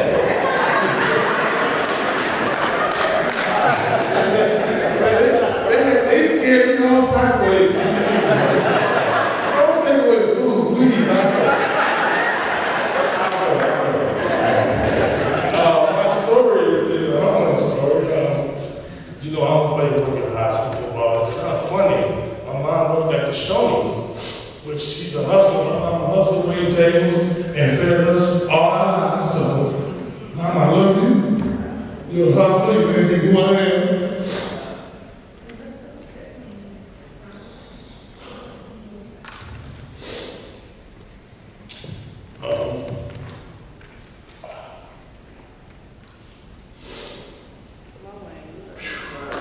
It's all after this one, all these. So. My dad would take me with him to do our jobs. Made me one I'm a hustler, 100%. But my story, just walking to school. Got the city bus to go to Bel Air, and then got on the school bus. I got 2 buses every day for 4 years to get to a school 30 miles away, which was a challenge. But I did it because I wanted to. Walking from the bus stop, my assistant coach, Coach Vaughn, said, "Hey, you're a big old guy. Why are you playing football?" Well, Coach, I live in Scotlandville. That's a long way from Bel Air. I mean, what do you do? Well, Coach, I play in the band every night and then. So I didn't have much football experience when they brought me out there, and the opportunity. I'm just an opportunist, and I'll say this to everyone listening: make sure that you take advantage of every opportunity given to you, because from this door, open many doors. So, like Brother Carter here,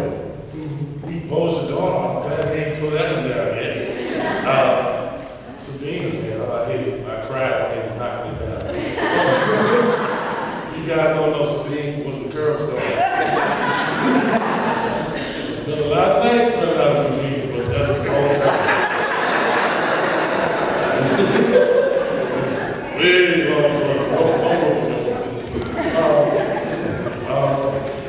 But I got a chance to come here and really didn't know what I was getting involved in. They got one scholarship, the only one I had, the only one I was offered was Northwestern. And I got a chance to come here and, hey man, you big guy, man, want to give you full scholarship and, well, what do you think?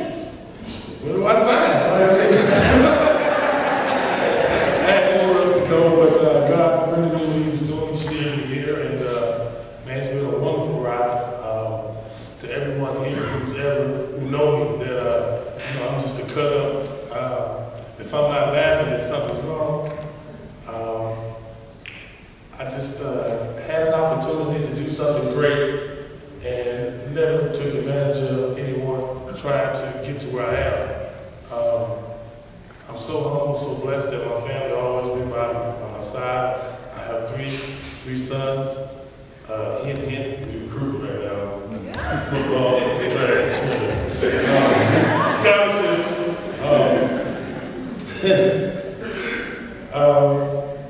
I'm just overjoyed and very honored to be named in the same category with all these great athletes and the ones that's paved the way before me and these other guys. Coach Mike, basketball coach Mike Carter, he blessed me with a ring in 06 when we beat Iowa in the first round. And that was my first experience. I've never won anything. I lied to take it nothing, I don't know. They won the conference championship in '88, and then didn't win anything while I was here, and then started winning up a storm when I left. So I never got a chance to win. Never won a Super Bowl. Never won anything like that. I just was ready to work hard and to go give everything I have and write my signature on everything that I do. So, Coach Mike, I thank you for blessing me with the only ring that I ever wear. And it has Northwestern on it. I never played basketball, but you know, when I got a chance to see the shot, I was there for the shot. And unbelievable. It was everything that I expected and everything that I didn't expect. To go see my Demons play in NCAA and then beat Iowa with the last shot. And it was just a blessing that these old eyes, that I wrote a speech and can't really read it.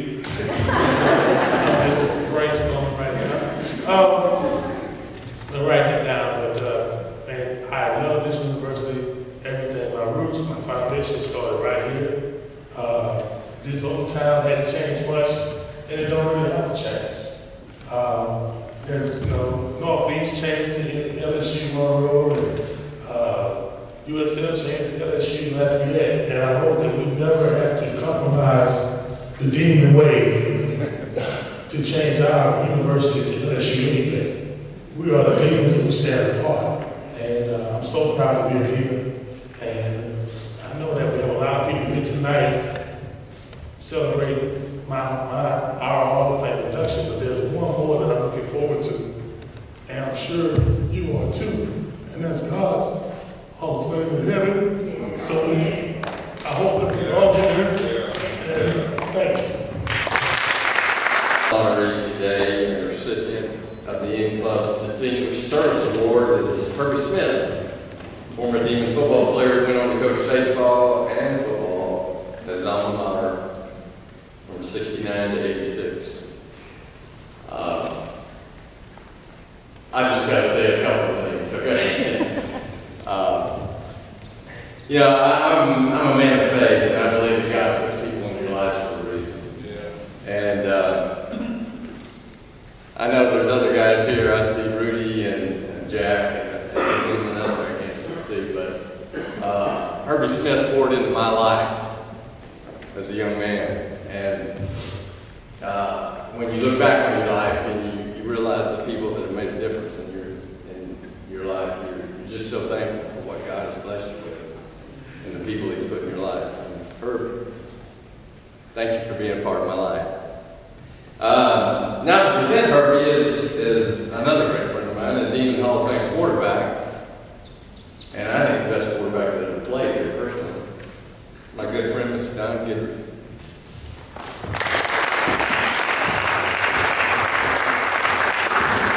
got an email from Greg Burke back, I think, beginning of the week, and told me that I had 5 or 6 minutes to introduce Herbie Smith. I don't think anybody here can do it in 5 or 6 minutes. Even if you don't know it, you can't do it in 5 or 6 minutes.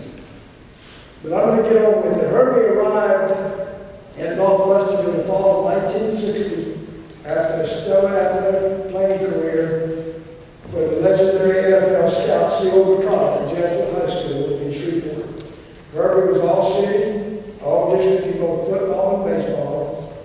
But at Northwestern, he was a quarterback and safety, and was a starting shortstop with Coach Cracker Brown from 1961 to 1964. After graduation, Herbie coached at Linwood Junior High in Shreveport for 1 year before Coach Clayton brought him back to be the scout team coach for the 1966 undefeated national championship team, and also to be Coach Clayton's assistant baseball coach for the 1967 GSC champions. And if anybody knew Coach Clayton, Herbie did all the coaching. Coach Clayton was going around shaking hands and telling stories like that. But after leaving Northwestern again, he went to the high school ranks for another year and a half or so, and then Coach Gossett, Coach Lynn Gossett called him back to be the wide receivers coach and also be the head baseball coach, which began his Demons coaching career that lasted about 19 years. Herbie coached 11 receivers that made the All-Louisiana team and 3 baseball players that were named to the All-American team, John Bogarts, Bobby Rattman, and Darrell Woods. And John and Darrell led the nation in home runs during that playing career. And if you look up and down the list of all the members of the Hall of Fame, Herbie coached over a dozen. And that's probably more than any other coach that ever coached here. Because his receivers that he coached were always very well prepared, some of the better coached receivers that we ever even saw in film. Herbie left in 1987 to take the head football job and AD job at Grant High School. And while there, he coached Northwestern's first GTE All-American, Guy Henry. And after 3 years at Grant, Herbie moved over to Pineville High School, and he stayed there until his first retirement in 2000. And while at Pineville, he also coached Northwestern's all-time leading rusher, Tony Taylor. Herbie then went on to a private school in Dallas, where he coached at Greenville High School for about 3 years, was offensive coordinator, and they won the league championship 2 years and runner-up the other. After Herbie got to Northwestern, the hill has never been the same, and I mean that in a good way. Because anybody who's ever come in contact with Herbie or crossed paths with Herbie was better off because of meeting him. He's been a good friend for a long time, and respected. I'm going to tell you a few little stories before I leave. I know there are a lot of stories, but these are mine. I know Jack Britton could probably give you twice what I've got. But I was talking to Ricky McAllister before this thing started. We were talking about how much time coaches put into their work. Herbie was the receivers coach for the football team, but he was also the head baseball coach. And I know if you ever coached anywhere, whether it's high school, ranks, or college, it takes a lot of your time. I used to see my kids from 7 in the morning to about 7:30 when I either took them to the babysitter or took them to school. And a little bit of time on Saturday morning before we went back up to the field house. Well, Herbie was doing that, plus he was the baseball coach. And he was always gone. And I may not get the words exactly right, but he came home from a recruiting trip one time. He'd been out about a week or so. And Kathy met him at the front door and told him that he was gone so much that whenever he came home, she felt like he was invading on her privacy. So that's gone a lot. Another story was that, he and I were friends, I guess in '64 when I met him. And we used to try to get away something and play with golf.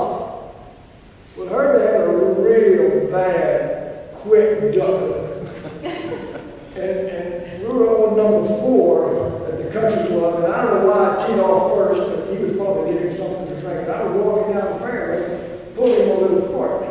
And he gets up and says, "Watch it, kid." I said, "I've got you, I've got you." And I kept walking, but I was on the left side, of course, the wrong side. And he addresses the ball, and he warns me again.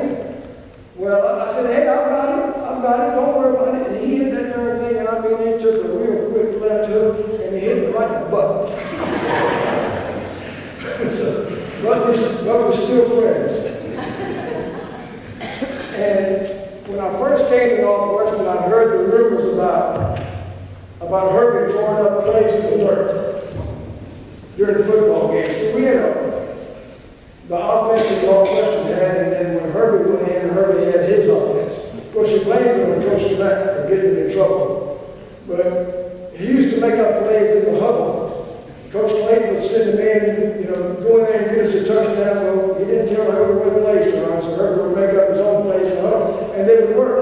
And when Coach Johnson got to Northwestern, by 1966, so the fall of 66, he says, one of the first things he told us was, if we don't practice the play, and it's not in our playbook, you don't run it. So it was because of him that we weren't able to later make up all the plays. And I always thought that Herbie was a good judge of talent, but he missed it on one person, me. When I got done playing football, I decided I was going to go out and have a baseball team. That I played big baseball, church boy, big fish, and I was a backup shortstop on the American Legion team in Operation, so I knew a little bit about baseball. So I told Herbie I wanted to try out, and he said, "Sure, come on over." So he pushed me out to left field and hit me some flies and hit me some grounders, and I throw to second, and I throw to third, and I throw to home. And then he gives me a bat and says, "Get up there and hit something." Well, I don't even know if I got one out of the infield. He cut me the same day. So my baseball career was shot there. But in closing, before Herbie comes up, I would like to congratulate all the inductees on your personal accomplishments. And you were blessed with a certain amount of athletic ability, but you put the time in that it was required for you to develop your skills at a high level. And the average person, if you're not an athlete, you have no idea how much time these people put into their skills. If you just go to practice and do what the coach says, it's not enough. You have to put in the time away from the coaches in order to play at a high level. But today is your day, and I congratulate you. Ladies and gentlemen, Herbie Smith.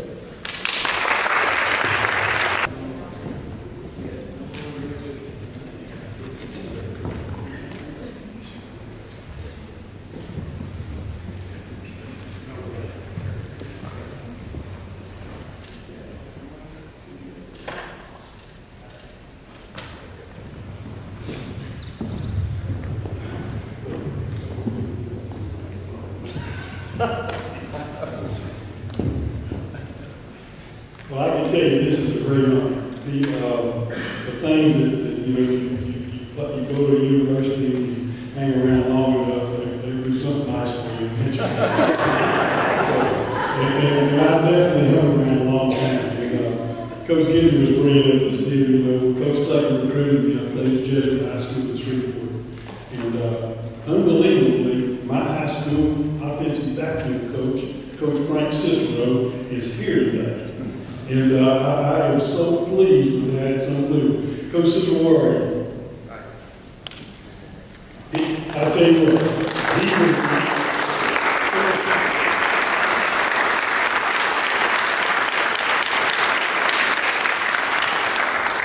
he taught me, when I was, I guess I was a junior in high school, we were fixed to play, and this was not a good deal. We were fixed to play the Homer Ironman.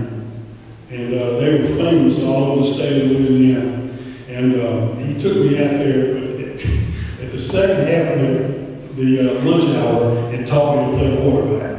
And I quarterbacked the first game of my career against the best football team probably ever played around Central Louisiana. But it was an experience.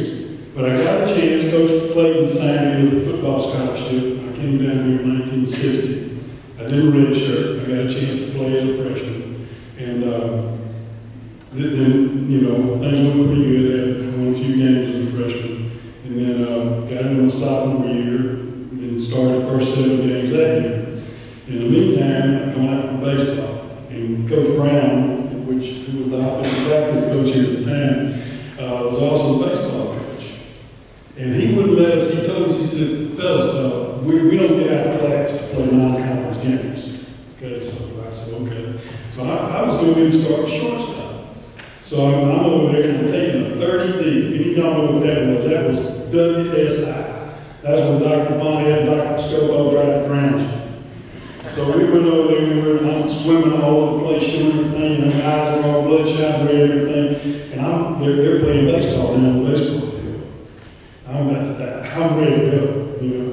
So the class is over. I ran to the dormitory, got my stuff on, I quit down to the field. I mean, Coach Brown, I look up there and run down the hill, and Coach Brown's on there, and the bases are loaded. We're playing Oklahoma Baptist University, big, tall right-hander guy, throwing pretty hard, you know. And Coach Brown hollers at me. There's nobody out. He hollers at me. He says, Herbie, get your bats, get loose. And I picked up this bat, swung 4 or 5 times, and I'm ready, Coach. Ran up there. The first pitch this guy threw me, I hit a line drive to third baseman. He stepped on third, went to second, and it was all over. A triple play. First time ever. He told me, you know, had a little dry sense of humor. He said, you know, I pitch hit a guy with a triple play once in the spring of 38. But anyway, he was quite a character. I gotta thank Coach Gidry for doing this, because I tell you what, I just happened to be on stage with probably 2 of the greatest quarterbacks that ever played for Northwestern. Butch Ballard was our quarterback for 7 years, and I tell you what, there wasn't a better one in Louisiana. Don Henry was the quarterback of our undefeated football team in 1966, and I don't have to tell you, there probably will never be another team like that. But going through, you know, I started doing this, I started looking at these notes, and I sat down at the kitchen table, told Catherine, I said, you know, it's hard to put 38 years of coaching into 10 minutes. I mean, it's impossible. I ran into something, you know, when I started doing this and everything, and Coach Clayton gave me a chance to coach an undefeated national championship football team. That spring, they moved him to baseball coach. So he calls me and says, Herbie, you got to come here and do baseball. So I, you know, I mean, he's the boss. He hired me to come down here. I said, yes, sir. So I followed him over to baseball field, and we started the season. And I told him, I said, you know, Coach, we can't do like we used to do. I said, I'm cutting this team down to 25 people. He said, you do whatever you want to. So I did. And I had a kid named Don Shields. I'll never forget this deal. Don Shields became the #1 relief pitcher in the United States his freshman year. He was an outfielder for Woodlawn High School. And he was a good ball. I'm telling you. This guy, his daddy told me to get a 2x4 and just pop him if you know we messed up. But we started practicing. And, you know, she was out there leaning against the left field fence, and we're working out. Some guy hit a ball out there, and he rolled up to the fence, and, you know, Coach Clay was sitting up there with a bullhorn in the stadium, hollering at people.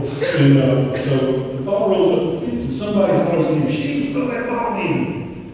So, you know, he walks over and picks it up. Well, he throws a strike from the left field fence to home plate. Just said, good Lord, I've never seen like this. So we made a relief pitcher out of it. And Coach Clay told me, he said, I believe it. And this guy won the conference championship for us. He was unbelievable. And the only reason we didn't get in the national playoffs that year, NCAA would not let freshmen play. And when we got ready to go to the NCAA playoffs, we had our #1 relief pitcher, our shortstop. There was 3 or 4 guys that we couldn't play. And we got beat twice by 1 run. But that, you know, things like that you don't forget.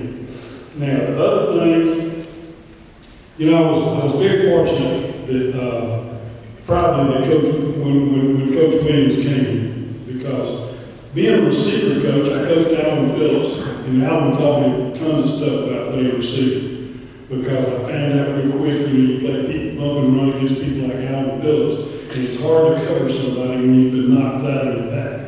And Alvin taught me some things that really helped me coach receivers over the years. He went on and played, went down to New Orleans Saints and hung around for a little while. And they made a mistake in the shooting, I tell you.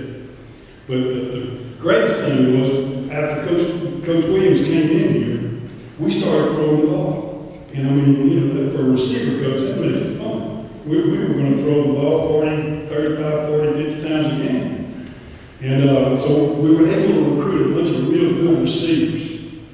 And one year, we were out there doing things were going on pretty good, And Bobby Ager was our quarterback at this stage of the game. And so we're lined up, and I've got 7 receivers. 6 of them signed with the NFL. And we would go to practice out there, and all I would do, I'd take them in the meeting room across from my office down there in the athletic department. And we would go where we're going to do practice that day. And there's 11 scouts out there sitting on little bitty benches, waiting for us to come out. And I tell the kids, I say, okay, guys, it's showtime. And that was the easiest year of coaching I ever had. I take them out there, and literally, a bad day, there were 7 scouts sitting along watching us run drills. These guys were unbelievable. Mark Duper, Rick Otis, and some of them, they played pretty good while in the pros. Mark Duper helped Marino be a pretty good quarterback at, Miami Dolphins. So those kids, it worked out with a lot of fun there. Other things that you do as a coach. The first player that I ever recruited at Northwestern as a baseball player was the absolute best baseball player I ever recruited. So it was downhill from there on. It was no doubt about it. But Bobby Ratman, when he left here, he had all kinds of records here. He was at that time, he was the highest player ever drafted in the school's history, second round by the Cardinals. And he was an unbelievable player. He played at Holy Cross High School in New Orleans. He pitched 4 games in state playoffs and won the state championship. The quarterback of the football team and won the state championship. I don't think he did any basketball. I never did check about it, but football and baseball, he could handle the job. But this is something, if you ever want to see something that's unbelievable. Every year that I was there, I was 19 years doing it, I used to let the kids have about the middle of the season. We'd line up and put them in home plate, put a foot on the plate, and they had to run the bases. And I kept a record of it over the years. And Ratman ran from home to home in 13.9 seconds. That is unbelievable. The closest one I ever got to was Von Williams, kid from Parker. He ran 14-1. So that shows you what kind of athlete he was. The other thing was, I had a pitcher, Woody Shit, threw 3 no-hitters in 1 year. Woody did not want to pitch. I begged. He said, Coach, I want to be an outfielder. I said, shit, I can't let you play the outfield. He goes, so the senior year shows up and tells him he's got a bad arm and he can't pitch anymore. So he plays left field. I thought, if that is something, I don't know what it is.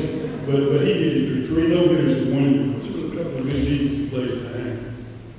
Darrell Woods was an All-American, set the NCAA record for our division in home runs. He hit 19 in 1 year, in 43 games. And he hit them all with a bat, which these kids nowadays, you see some of these guys that are hitting home runs, and you go back and look, they got a bat that's, pressurized and everything else, to help them. But Woods used a 35-inch giant bench to get them all that. He said he liked the way that sounded.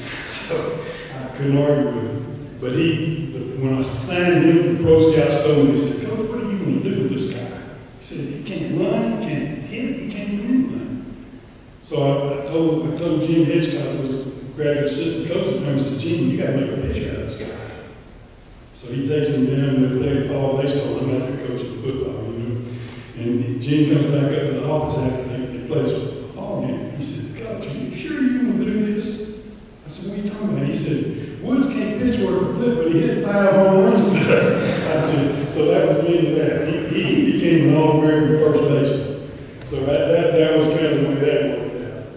But things that happened when you can go back and look at it. We played 2 Cy Young Award winners while I was coaching baseball here. We played Ryan Gidry when he was pitching for USA. He went on and became Louisiana Lightning and won the Cy Young Award and everything. And we beat him 3-2. And he had 2 strikes from John Bogarts, kid that been a football player all these times. He just came out one year and made All-American. And Bogarts is up at the plate. Right, still seeking. He double pumped. Had 2 strikes on him and they're winning. He's going to run on base. He double pumped and he shot one of those rockets up there at the plate. Bogarts came up from his toes and hit it in the Chapman's leg. And Kenny Rattler, Bobby's brother, comes running down the hill and says, Coach, that one drew water. And if you know how far that hit home the plate to Chapman's leg, you got to pump to do that. But Bogarts turned out to be a pretty good player. The other Cy Young Award winner we beat was the University of Houston. We beat Doug Grove there. Dreback went on to win the Cy Young Award with the Pittsburgh Pirates. Another thing that I remember about going back into coaching, I'm in my office one afternoon and I get a phone call from National News Service. And ABC or NBC, I can't remember now which one it was. But they said, Coach, Joe Lane is dead. I said, do what? They said he drowned in Monroe. I'm thinking, what was Joe doing in Monroe? You know, I mean, he was a Northwestern kid. Was one of our he was a 2-time All-American, was a great, he was Rookie of the Year in the National Football League. And I thought, what was Joe doing? You know, and they said he was over there doing a ribbon cut, some kind of water slide deal. So, you know, I thought maybe they made a mistake. But they called back, and they called me back and they said, Coach, we got to put this on the 5 o'clock news.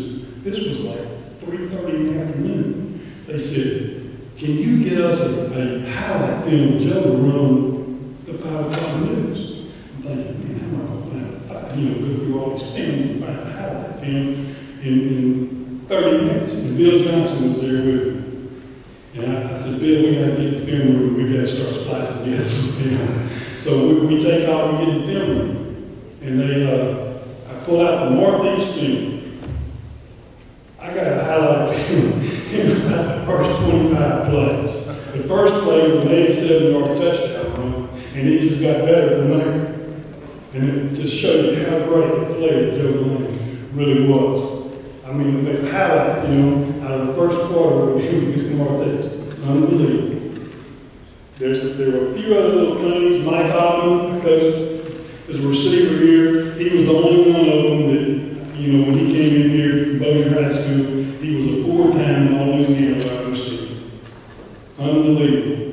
One thing about him, we played in Louisville, up in Louisville, and they got a big safety, about 6'3", 6'4", about 225. And I believe Butch threw it properly. He throws the pass out there, and Allen goes up and catches this thing, and this guy just left. I mean, he powdered.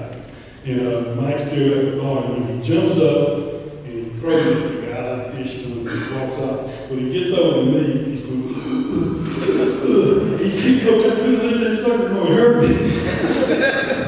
I like to download the guy, and I hit him so hard and knock the wind out, and he didn't breathe for 5 minutes. But that's the way the kids work, and it was unbelievable. Another thing, because I see Coach Goodman here, we had a kicker here that actually won a whole bunch of football games for us. A kid named Dale Quickle.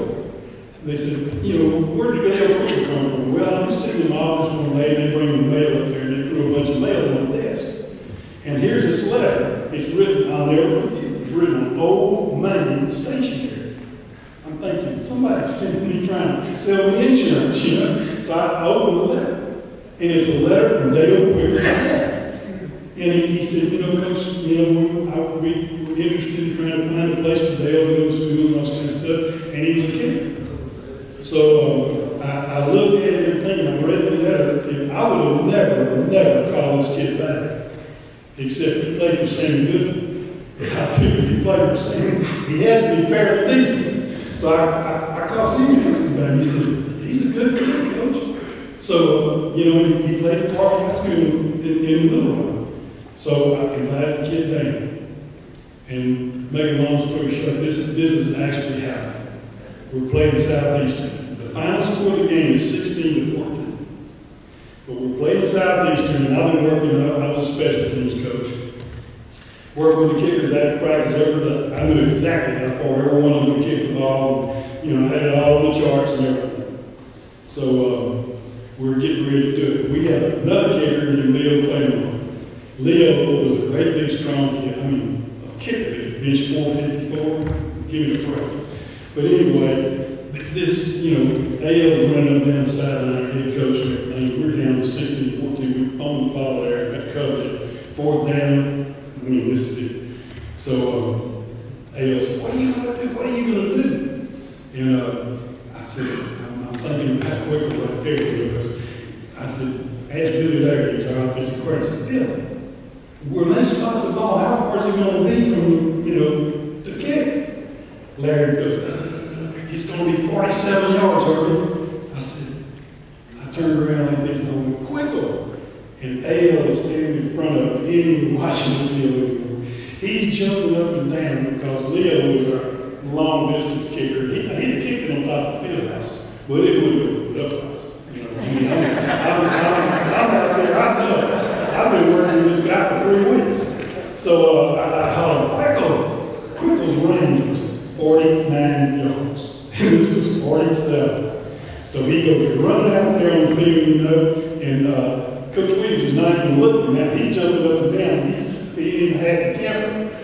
And Larry's in the press box. He says, Herb, what's he saying? I said, Larry, if he misses, we're fired. That's what he's saying. So, but things like that happen. And it makes coaching fun. You know, the other thing real quick, Sidney Clark, the Thundering Bull. Okay? Playing the same backfield with Butch Ballard. Butch told me one night, Sidney like the guy in the kid. He said, we come by and said, Butch, let's go down to the bottom of Jocko's and get some chicken. Those guys come in here and with a joke Ballard and tell Sidney, he said, Sidney wasn't even paying attention. He was going to let him get it. But anyway, Sidney stopped that right quick. But the crazy thing about Sidney, he came out of baseball. You know, I mean, you're the big running back from the 3 Super Bowl teams in Pittsburgh Steelers. He comes out of the baseball. Well, I worked him out for about 2 weeks, you know, but he hadn't done anything except just pitch the bullpen. So we get to Southeastern. We're playing, and if we beat them, we're going to be the conference champions, and we're going to be playing whoever won the SWAC conference to see who goes to the national playoffs. I looked out there, Sidney was looking between his legs at the first baseman on a pickup. I was, oh my God. If anybody sees this, I'm in trouble. Because I mean, you know, he takes a stretch, he looks between his legs. So when the game's over, he beat Southeastern. They couldn't hit him. He's throwing 9+, you know, and they can't hit him. So he beat Southeastern. So I told him, I said, as soon as the game was over, I said, I want to see Woods, Sidney, and that catcher practice on Sunday morning at 9 o'clock. We taught him how to take a stretch and keep the run on first place. But he wound up pitching in one hitter against Southern University in the regional playoffs, and we went to the nationals. So, but I mean, he wound up being a big time running back in the state. The 2 kids that I think about when I think about coaching in high school. When I went to Grand High School, I left here and went to Grand High School, and it was, they were little small kids and everything like this, and I thought the only thing that we were going to do, we're going to have to throw the ball and throw it well. And these kids loved it. So we started throwing. And I had a quarterback, and the guy hit him. The guy was, some of the guys may have played the guy. You know, he was one of these kids that was so smart, it was scary, you know. But we get out there and we start doing everything. The guy started, but he winds up being the most valuable offensive player of Central Louisiana. Then he winds up being the academic all-state quarterback and the composite all-state academically on the all-state team. Well, Coach Goodman signed him. Well, I told Sam when he signed him, I said, you better not redshirt because he's not going to be there for 4 years. Because, I mean, his goal was to be a doctor, and that's what he is right now. But he was the only GT academic first-team All-American that Northwestern ever had. And so it turned out to be something really proud of. I was already out of Northwestern and still had some influence on what happened to me. But then the other kid that I had was Tony Taylor. And Mark was telling me that Tony worked for him some of the camps that he put on and was a pretty good coach. But I can tell you right now, he was also a great running back. I mean, he was tough, he was strong, he was quick. He could catch the ball out of the backfield, he could do everything, but I tell you what you didn't want to do. With him, you didn't want to put a reverse play in where he got to touch the ball. Because he wasn't fixing to give it to anybody else.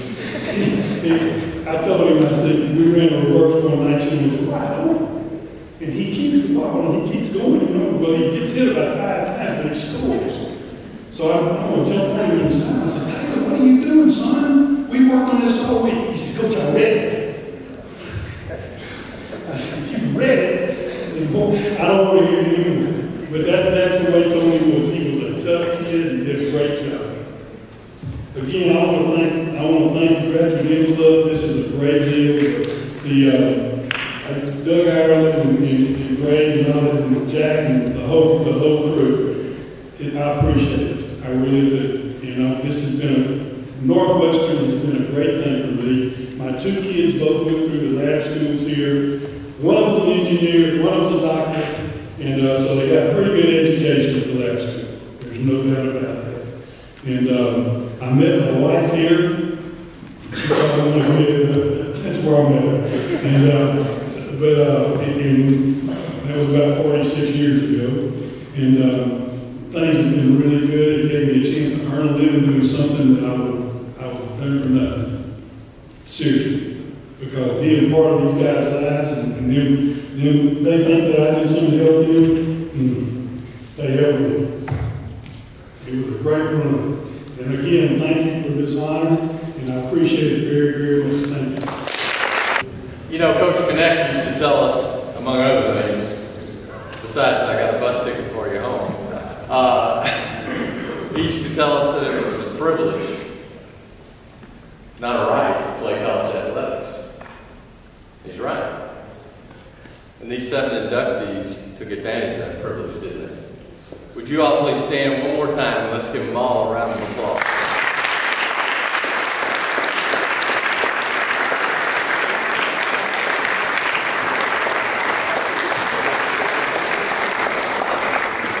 Before you guys leave, you have to come up down front. They're going to take pictures and video and stuff like that, so don't get out of here too quickly. Well, I hope everyone enjoyed it. Thank you for coming.